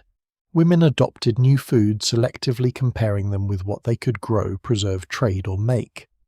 The package promised to save preparation. The farm woman might reasonably ask whether it could also weed the garden. Working-class households faced another calculation. Convenience could save time while consuming more of a limited grocery budget. A woman paid by the hour could value every reduced step, yet she also had to judge whether a prepared product fed enough people. Individual frozen dinners might be attractive for one exhausted evening, and financially impractical for a large family. A cake mix could prevent wasted ingredients if it produced reliable results, but frosting eggs and decoration increased the total cost. Canned soup stretched meat in a casserole, while certain advertised recipes required several branded additions that transformed economy into an expensive hobby. Women compared prices, substituted store brands, reused leftovers bought in season, carried groceries on buses, and selected products according to how far the food could travel across the week. The polished advertisement showed a woman choosing between convenience and tradition. Many real women were choosing among convenience, quantity, wages, rent, transportation, and the number of days remaining before payday. The package offered a serving suggestion. The household performed financial engineering. Even the physical kitchen challenged the national image. Not every woman had a spacious refrigerator electric mixer, reliable oven, large freezer, or uninterrupted counter. Urban apartments could be narrow and crowded, Older houses might retain outdated equipment. Some rural homes still lack the full range of utilities celebrated in appliance advertising. Families shared refrigerators, managed ice boxes, cooked on worn stoves, or worked around landlords slow to repair anything not currently producing smoke.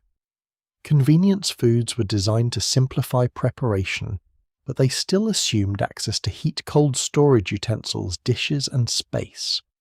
A frozen meal was less convenient if the freezer compartment could hold only 2 trays and an ice cube rack. A layered gelatin salad was difficult when refrigeration itself was uncertain. The modern product arrived with invisible architectural requirements. The advertisement showed only the box, never the electrical service behind it. Women outside the package image were not untouched by advertising, nor were they merely excluded spectators. They were consumers with judgment, memory, preference, and considerable practical intelligence. They used national products when those products helped, rejected them when they did not, and altered them until they fit the life already present. Black church cooks, immigrant mothers, rural homemakers, domestic workers, factory women, widows, single mothers, and families crowded into small apartments all participated in processed food culture on unequal terms. Some experienced convenience as relief. Some experienced it as unnecessary expense. Some found dignity in traditional labor, while others were tired of having exhausting work described as tradition. Their choices cannot be reduced to one emotion. The package wanted a simple story: modern food saves the modern housewife. Real life offered a more complicated sentence. Modern food saved certain minutes for certain women under certain conditions, while leaving the larger structures of work, inequality, and responsibility largely undisturbed. By the end of the decade, the cheerful woman on the label still smiled from her immaculate kitchen, but the foods beneath her image had travelled far beyond that setting. Canned soup entered church casseroles and hurried suppers. Cake mix appeared in apartment kitchens and rural pantries. Frozen vegetables helped some working women reach dinner sooner and remained impractical for others. Families carried these products into traditions the manufacturers had never designed, pronouncing brand names in different accents, adapting recipes to religious rules, stretching portions across unequal budgets, and making corporate food serve private histories. The advertisement presented one woman as the natural owner of modern convenience. The actual owners were far more varied, and as companies tried to reach them all, another language became increasingly powerful on the package: vitamins, nourishment, scientific balance, and the reassuring suggestion that industrial food could not only save time but protect the health of everyone at the table. Nutrition gave the package a white coat and allowed it to speak with greater authority. At 10 o'clock on a Tuesday morning, you sit at the kitchen table with a grocery advertisement, a sharpened pencil, and the responsibility for maintaining several human bodies through the end of the week. The cereal box promises energy. The bread is enriched. The milk advertisement mentions strong bones.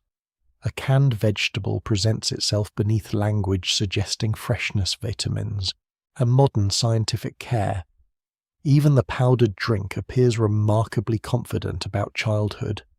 The words sound official without always explaining precisely what comparison has been made or how much of the promised benefit survives the journey from package to plate. You're not trained as a chemist, dietitian, physician, agricultural researcher, or food regulator. You're nevertheless expected to select a balanced diet, interpret competing claims, satisfy individual appetites, control the budget, and notice any nutritional deficiency before it becomes visible in the children. Science has entered the kitchen. It has brought charts serving recommendations and reassuring diagrams. It has not offered to plan Thursday's dinner. For decades, nutrition science had increasingly translated food into substances the eye could not see, protein, minerals, calories, and vitamins identified by letters that gave the breakfast table the atmosphere of a laboratory. Wartime authorities had used food group guidance to help households maintain adequate diets during rationing and scarcity. By 1956, the United States Department of Agriculture simplified its daily guide into 4 broad groups: milk, meat and suitable alternatives, vegetables and fruits, and breads and cereals. The guide was intended as a practical framework rather than a complete scientific description of every diet.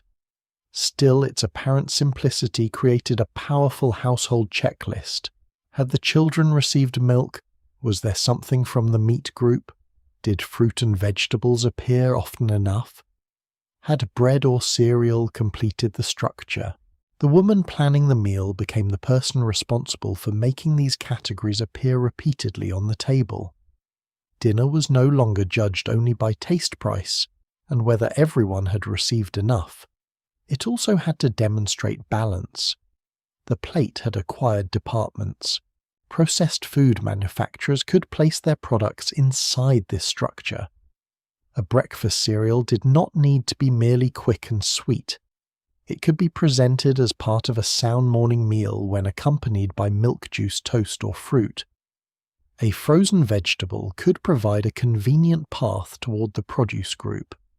Canned meat, prepared cheese, enriched bread, and packaged soup could be shown as components in a properly organized menu. Advertisements often pictured the complete meal rather than the product alone surrounding one branded item with milk, vegetables, bread, salad, or dessert. This allowed the package to borrow respectability from everything nearby. The cereal received assistance from the orange juice. The canned entree benefited from the salad. The powdered dessert stood beside milk and behaved as though the entire arrangement had been its idea.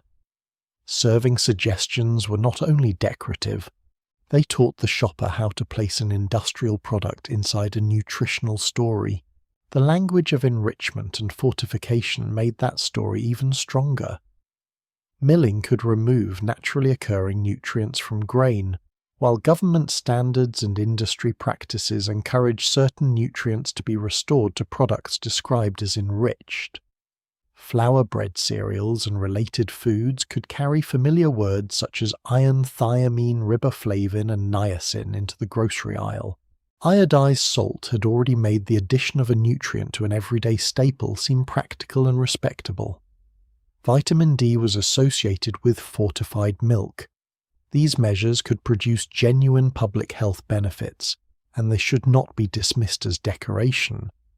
But advertising could make the technical language perform more work than the nutrient itself. A package displaying several vitamin names looked modern, supervised, and difficult to question. The consumer rarely saw the factories, standards, laboratory methods, or debates behind those words. She saw letters and numbers arranged beside a confident child. Science had approved breakfast, or at least science had been asked to pose for the photograph. The claims could become confusing because useful information lived beside commercial persuasion. One company emphasized energy, another emphasized growth, a third described a food as wholesome, nourishing, protective, or rich in something the family had apparently been in danger of overlooking. The terms did not all mean the same thing, and the modern standardized nutrition panel had not yet appeared to arrange every nutrient into one familiar box. The shopper relied on package statements, magazine articles, government pamphlets, physicians, school lessons, radio programs, and the advice of home economists. These authorities could agree on broad principles while differing in emphasis. Advertising then selected the parts most helpful to the product. Sugar could be discussed as quick energy. Fat could signal strength or satisfaction. Protein carried the seriousness of growth. Vitamins gave almost any meal a scientific accent. The package did not necessarily lie. It simply introduced the most flattering facts first, and allowed the housewife to discover the complications after purchase. This placed nutritional responsibility in a familiar location. If a child appeared thin, tired, distracted, pale, slow, to grow unwilling to eat breakfast, or mysteriously opposed to every green vegetable, the mother could wonder whether the problem began in her menus. Doctors and schools might provide guidance, but she performed the daily administration. She poured the milk packed, the lunch selected, the cereal opened the vegetables and negotiated each required bite. Advertisements turned that concern into a sales opportunity. The correct product might tempt the poor eater, energize the sleepy child, strengthen the active husband, or provide nourishment without consuming the entire afternoon. The emotional appeal was powerful because feeding a family involved genuine love and genuine fear. A mother wanted her children to grow well. She also knew their health could be interpreted as evidence of her competence. If the child thrived, the product might receive praise. If the child refused dinner, the discussion returned to a kitchen. The meal planner was therefore expected to combine science with appetite, an arrangement that sounds reasonable until the people eating become involved. The government chart might recommend vegetables. The child might recommend removing them. Milk could be nutritionally useful and financially significant in a large household. Meat carried prestige but strained the budget. Fruit varied by season, price, and availability. Enriched bread was easy to serve, yet one could not construct every meal entirely from toast without attracting comment. Processed foods helped bridge these difficulties. Frozen vegetables reduced preparation. Canned fruit waited safely in the cupboard. Powdered milk could stretch resources in some households. Cereals and packaged breads made breakfast predictable. But using those products still required judgment.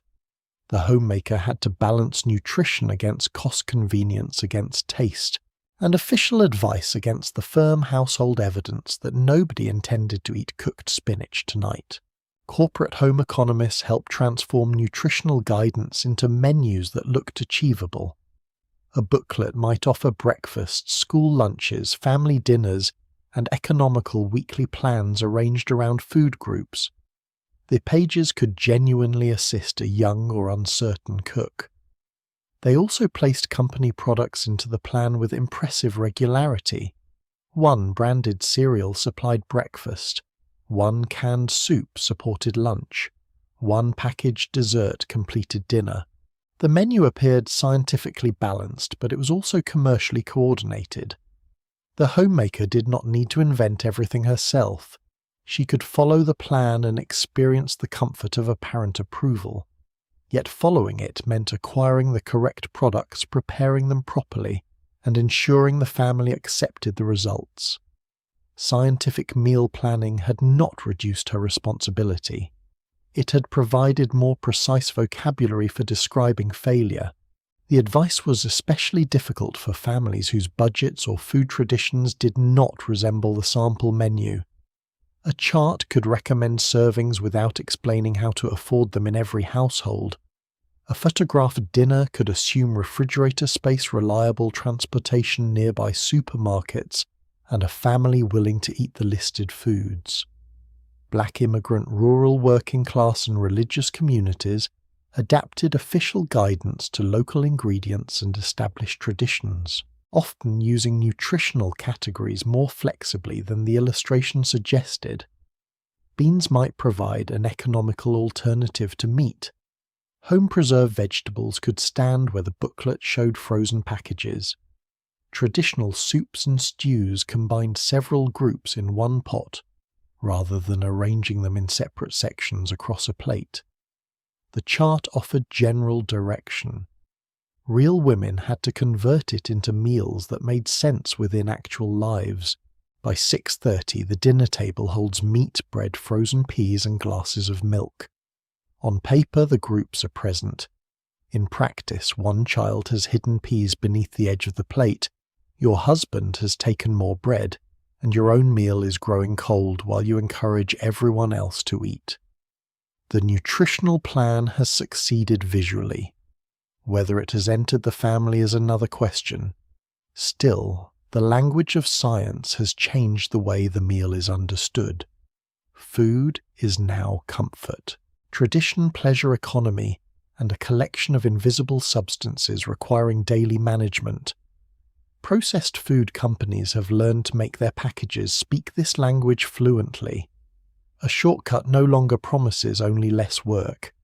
It promises energy growth, balance, strength, and reassurance. That is a great deal to expect from one box. It is an even greater burden for the woman expected to choose correctly every time. Soon the competing demands will close around her completely. Cook quickly, serve attractively, spend carefully, nourish scientifically. Please everyone and never allow the need for convenience to reveal how tired she's become. Convenience became most suspicious when it was used by the woman who needed it most.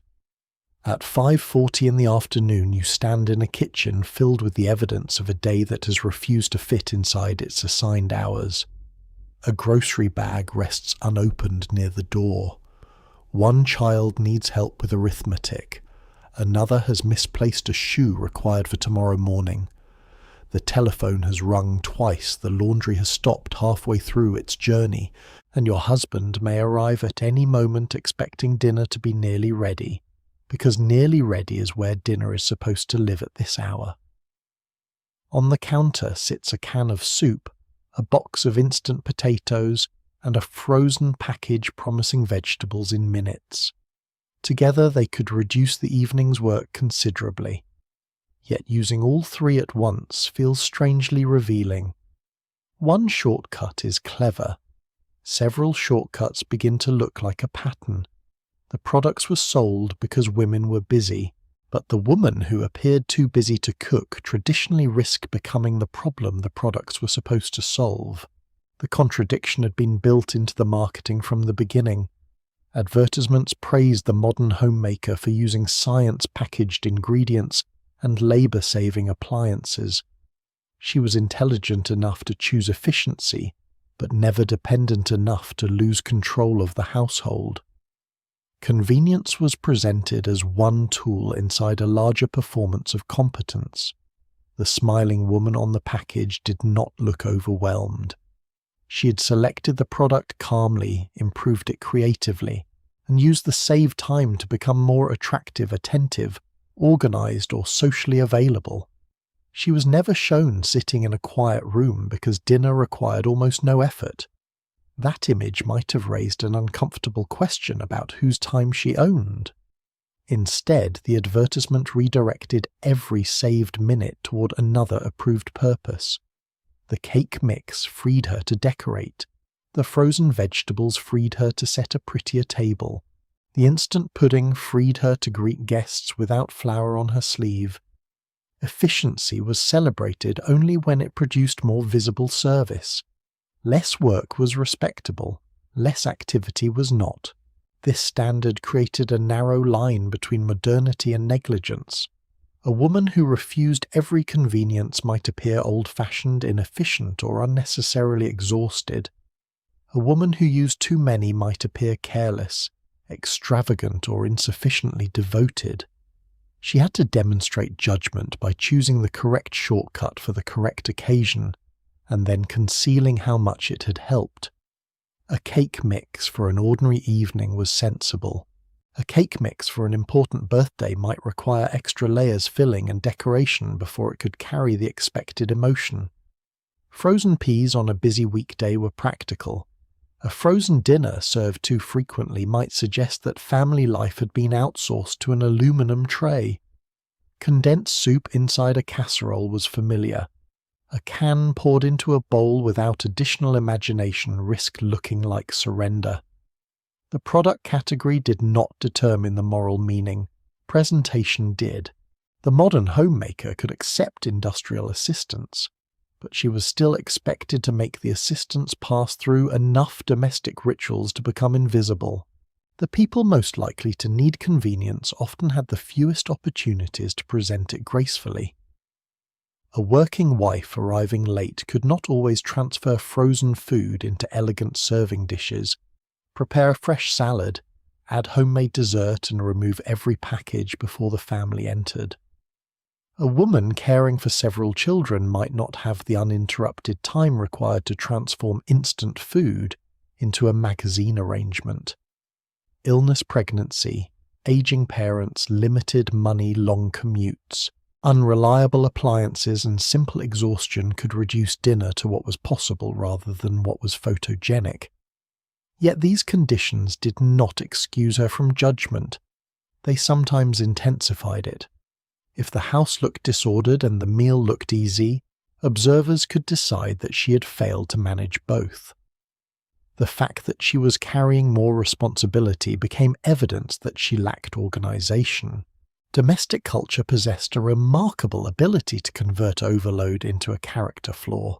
The word lazy hovered over this system even when advertisements did not print it directly. It appeared through contrast. The approved homemaker was energetic, resourceful, cheerful, and prepared. She anticipated needs-improved products and welcomed opportunity. The disapproved opposite therefore required little explanation. She relied too heavily on boxes, repeated meals, neglected presentation, allowed the family to eat in front of the television, or admitted that she did not enjoy cooking. Processed food companies could sell against this fear without making an explicit accusation. A package might promise to help you create something that tasted homemade, looked homemade, or received approval as though you had spent much longer preparing it. The reassurance implied a danger. If food needed to pass as homemade, then openly convenient food must carry some social risk. The company offered both the shortcut and the camouflage. It created the possibility of doing less, and then sold instructions for ensuring nobody noticed. Women internalized these comparisons in different ways. Some kept packages out of sight when guests came. Some transferred store-bought food into personal serving dishes and accepted compliments without explaining the supply chain. Some felt no guilt at all and considered efficiency a sign of intelligence. Others apologized before serving anything unfamiliar, announcing that the meal was just something quick, so criticism would arrive against lowered expectations. A few turned the apology into humor. Many simply followed habit, making whatever fed the family within the available time. The important point is not that every woman felt ashamed of convenience. The pressure worked because it was recognizable enough to influence behavior even when resisted. A woman could laugh at the standard and still frost the boxed cake more carefully when company was expected. She could reject the idea that cooking measured love and still notice when another woman's rolls appeared to have been made from scratch. The standard also protected the processed food industry from disappointment. If a product failed to taste good on its own, the homemaker could be told to add something. If the family rejected it, perhaps she'd selected the wrong recipe or served it without the proper accompaniments. If a prepared meal looked plain, the package suggested garnish. The company supplied an ingredient, but the woman remained responsible for transforming it into acceptance. This distributed risk conveniently. The manufacturer advertised reliability, while the homemaker absorbed the social cost of failure. She purchased the product, followed the instructions, adjusted the flavor, watched the oven, and interpreted the family's reaction. When dinner succeeded, the brand might earn loyalty. When it failed, she was left with a half-eaten dish and a new note on the recipe card. Industrial food entered the home carrying a guarantee of ease, but not a guarantee that anyone would thank the person who made the ease possible. By the late 1950s, criticism of advertising itself had become more visible. Vance Packard's 1957 book, The Hidden Persuaders, described public anxiety about motivation research and the possibility that advertisers were probing consumers' fears, desires, and insecurities in order to sell products. Not every food campaign resulted from secret psychological analysis, and not every shopper was easily manipulated. Consumers compared prices, distrusted claims, complained about quality, and ignored countless promotions. Still, the broader suspicion mattered because it named something many people already sensed. Advertisements did not merely describe products. They described the person who should buy them, and the failure she could avoid by doing so. For homemakers, that failure was rarely limited to an unsatisfactory cake. It could involve femininity, competence, thrift, motherhood, marriage, health, hospitality, and belonging. A box of food was inexpensive compared with the emotional stakes arranged around it. The deepest unfairness was that convenience often exposed a need no one wanted to discuss. If a woman depended on prepared foods, perhaps the household demanded more labor than one person could reasonably supply. Perhaps paid employment and domestic responsibility had been combined without redistributing either. Perhaps standards of cleanliness, nutrition, appearance, childcare, hospitality, and meal variety had risen faster than technology could reduce the work. Perhaps the modern kitchen was not failing because women lacked devotion, but because devotion had been assigned an impossible number of daily forms. The products solved fragments of this problem, while advertising concealed its full shape. Frozen vegetables reduced trimming. Mixes reduced measuring. Canned soup reduced sauce making. None of them decided who should plan the meals, remember the preferences, notice the empty package shop for replacements, prepare the food, serve it, evaluate the reaction, and begin thinking about tomorrow. At 6:15 you place the food on the table. The potatoes came from flakes, the vegetables from the freezer, and the sauce from a can. They are warm, edible, and ready. The family begins eating and the evening continues without collapse. This should be enough. On many nights it was enough. The usefulness of processed food lay precisely in these ordinary rescues when a woman reached the limit of her time, and the pantry offered a bridge across the remaining hour. Yet the culture surrounding that bridge insisted that she cross it, gracefully decorate the railing, and pretend she had never been in danger of falling behind.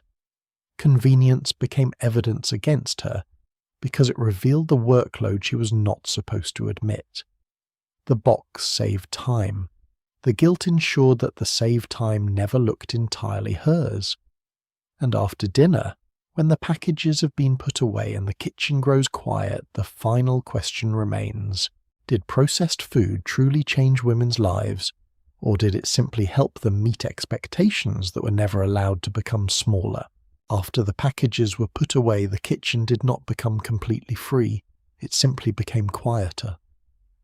It is a little after 9 on a winter evening in 1959, and the last plate has been dried and returned to the cupboard. The refrigerator hums beneath the clock. A cake mix box rests behind the flour tin. 2 cans of condensed soup wait beside the coffee, their labels turned toward the door. In the freezer compartment, frost gathers around a box of peas and 1 aluminum dinner tray saved for an evening not yet officially declared difficult. The room looks orderly again. Nobody entering it now would see the calculations, substitutions, instructions, interruptions, and judgments that passed through it during the day. They would see clean counters and assume the work had ended. Processed food changed many of the motions required to reach this silence. It shortened preparation, preserved ingredients, reduced uncertainty, and made certain meals possible when time or skill was limited. But it did not remove the woman from the center of the system. The package could perform the measuring. It could not accept responsibility for dinner. That distinction matters because the convenience was genuine. Cake mixes reduced the number of ingredients a cook needed to measure and helped produce more dependable results. Frozen vegetables saved washing, trimming, shelling, and seasonal waiting. Condensed soup could replace a sauce that once demanded several ingredients and careful attention. Canned fruit remained available when fresh fruit was expensive, distant, or out of season. Prepared meals could feed someone who was ill, working late, living alone, inexperienced in the kitchen, or simply tired. These were not imaginary advantages invented entirely by advertising departments. They changed what households could store, how quickly meals could be assembled, and how confidently uncertain cooks could begin. A woman who relied on them was not necessarily surrendering a tradition. She might be protecting the family budget, preserving an evening, or preventing the entire schedule from collapsing because the bus arrived 15 minutes late. Sometimes a can was merely a can. Sometimes it was the reason everyone ate before 8. The problem was not that industry offered assistance. The problem was that the assistance arrived inside an older system of expectations that remained remarkably well preserved. Meal planning, grocery shopping, nutritional judgment, family preferences, hospitality cleanup, and the emotional atmosphere of dinner still belonged largely to women. A product could reduce one physical task without reducing the number of results she was expected to produce. If vegetables came already cleaned, perhaps the plate should contain more color. If cake became reliable, perhaps dessert should appear more often. If dinner could be heated quickly, perhaps the woman serving it should look especially calm. Labor-saving technology repeatedly lowered the difficulty of the basic task and raised the standard surrounding the finished scene. The appliance saved minutes. The advertisement found those minutes immediately and assigned them somewhere else. A modern kitchen was supposed to free the homemaker, although it remained unusually interested in how she used her freedom. This is why the guilt attached to convenience was so useful commercially. A woman who feared appearing lazy could be sold both the shortcut and the method for disguising it. The mix saved measuring while frosting restored effort. The soup saved sauce making, while toppings and garnish restored imagination. The frozen meal saved cooking, while bread, salad, dessert, and proper dishes restored respectability. The product created assistance, and the recipe booklet explained how to ensure the assistance did not look too helpful. Most advertisements did not need to call women lazy directly.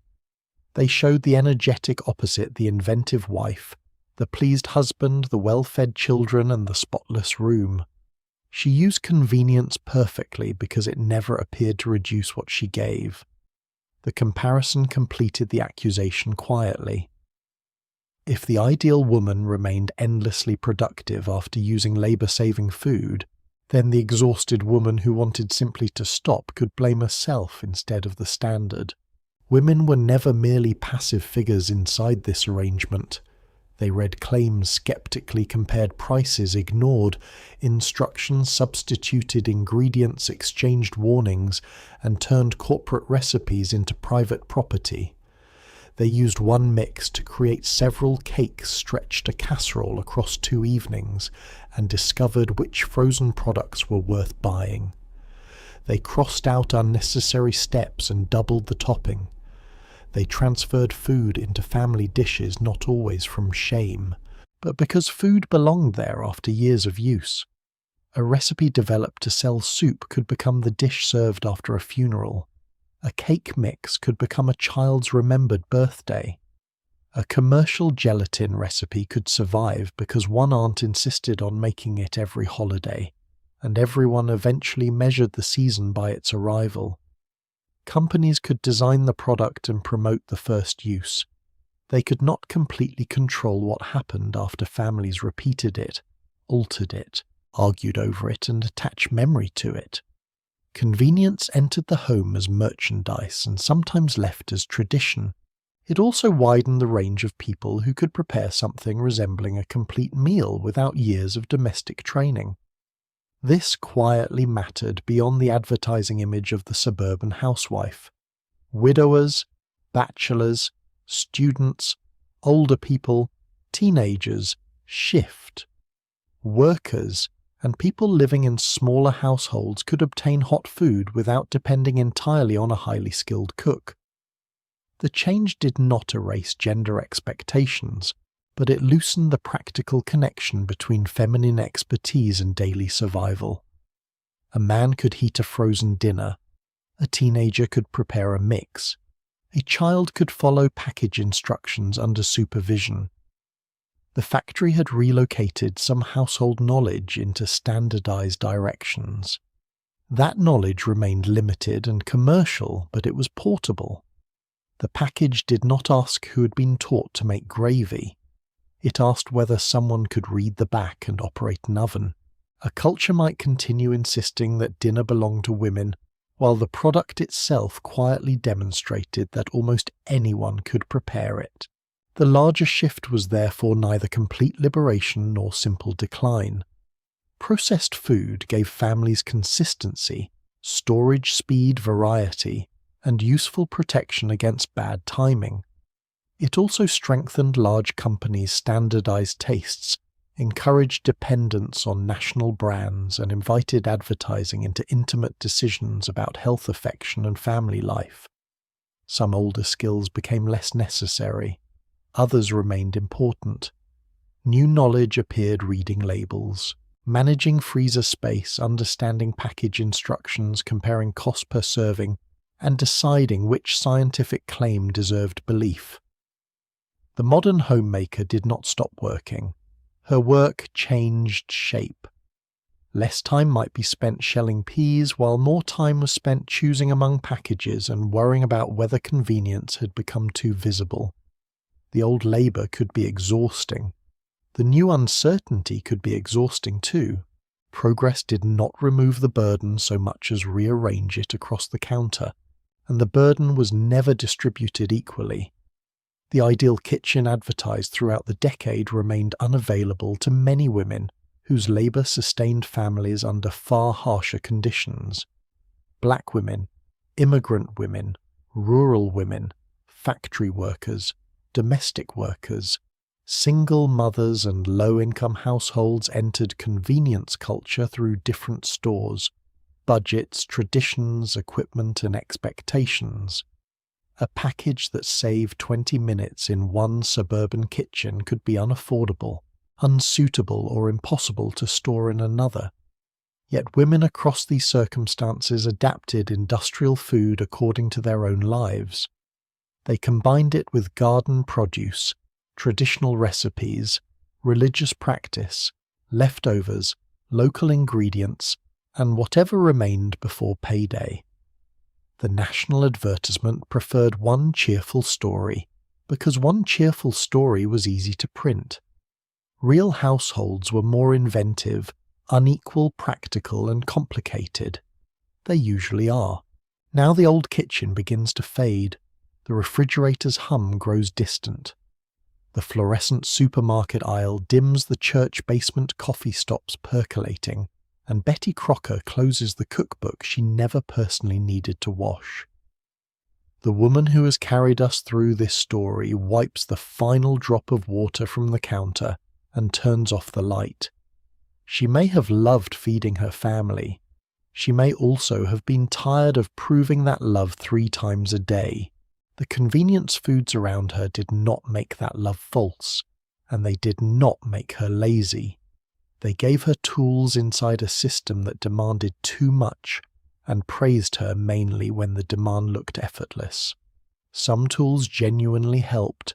Some brought new pressures. Most did both. The packages are quiet now.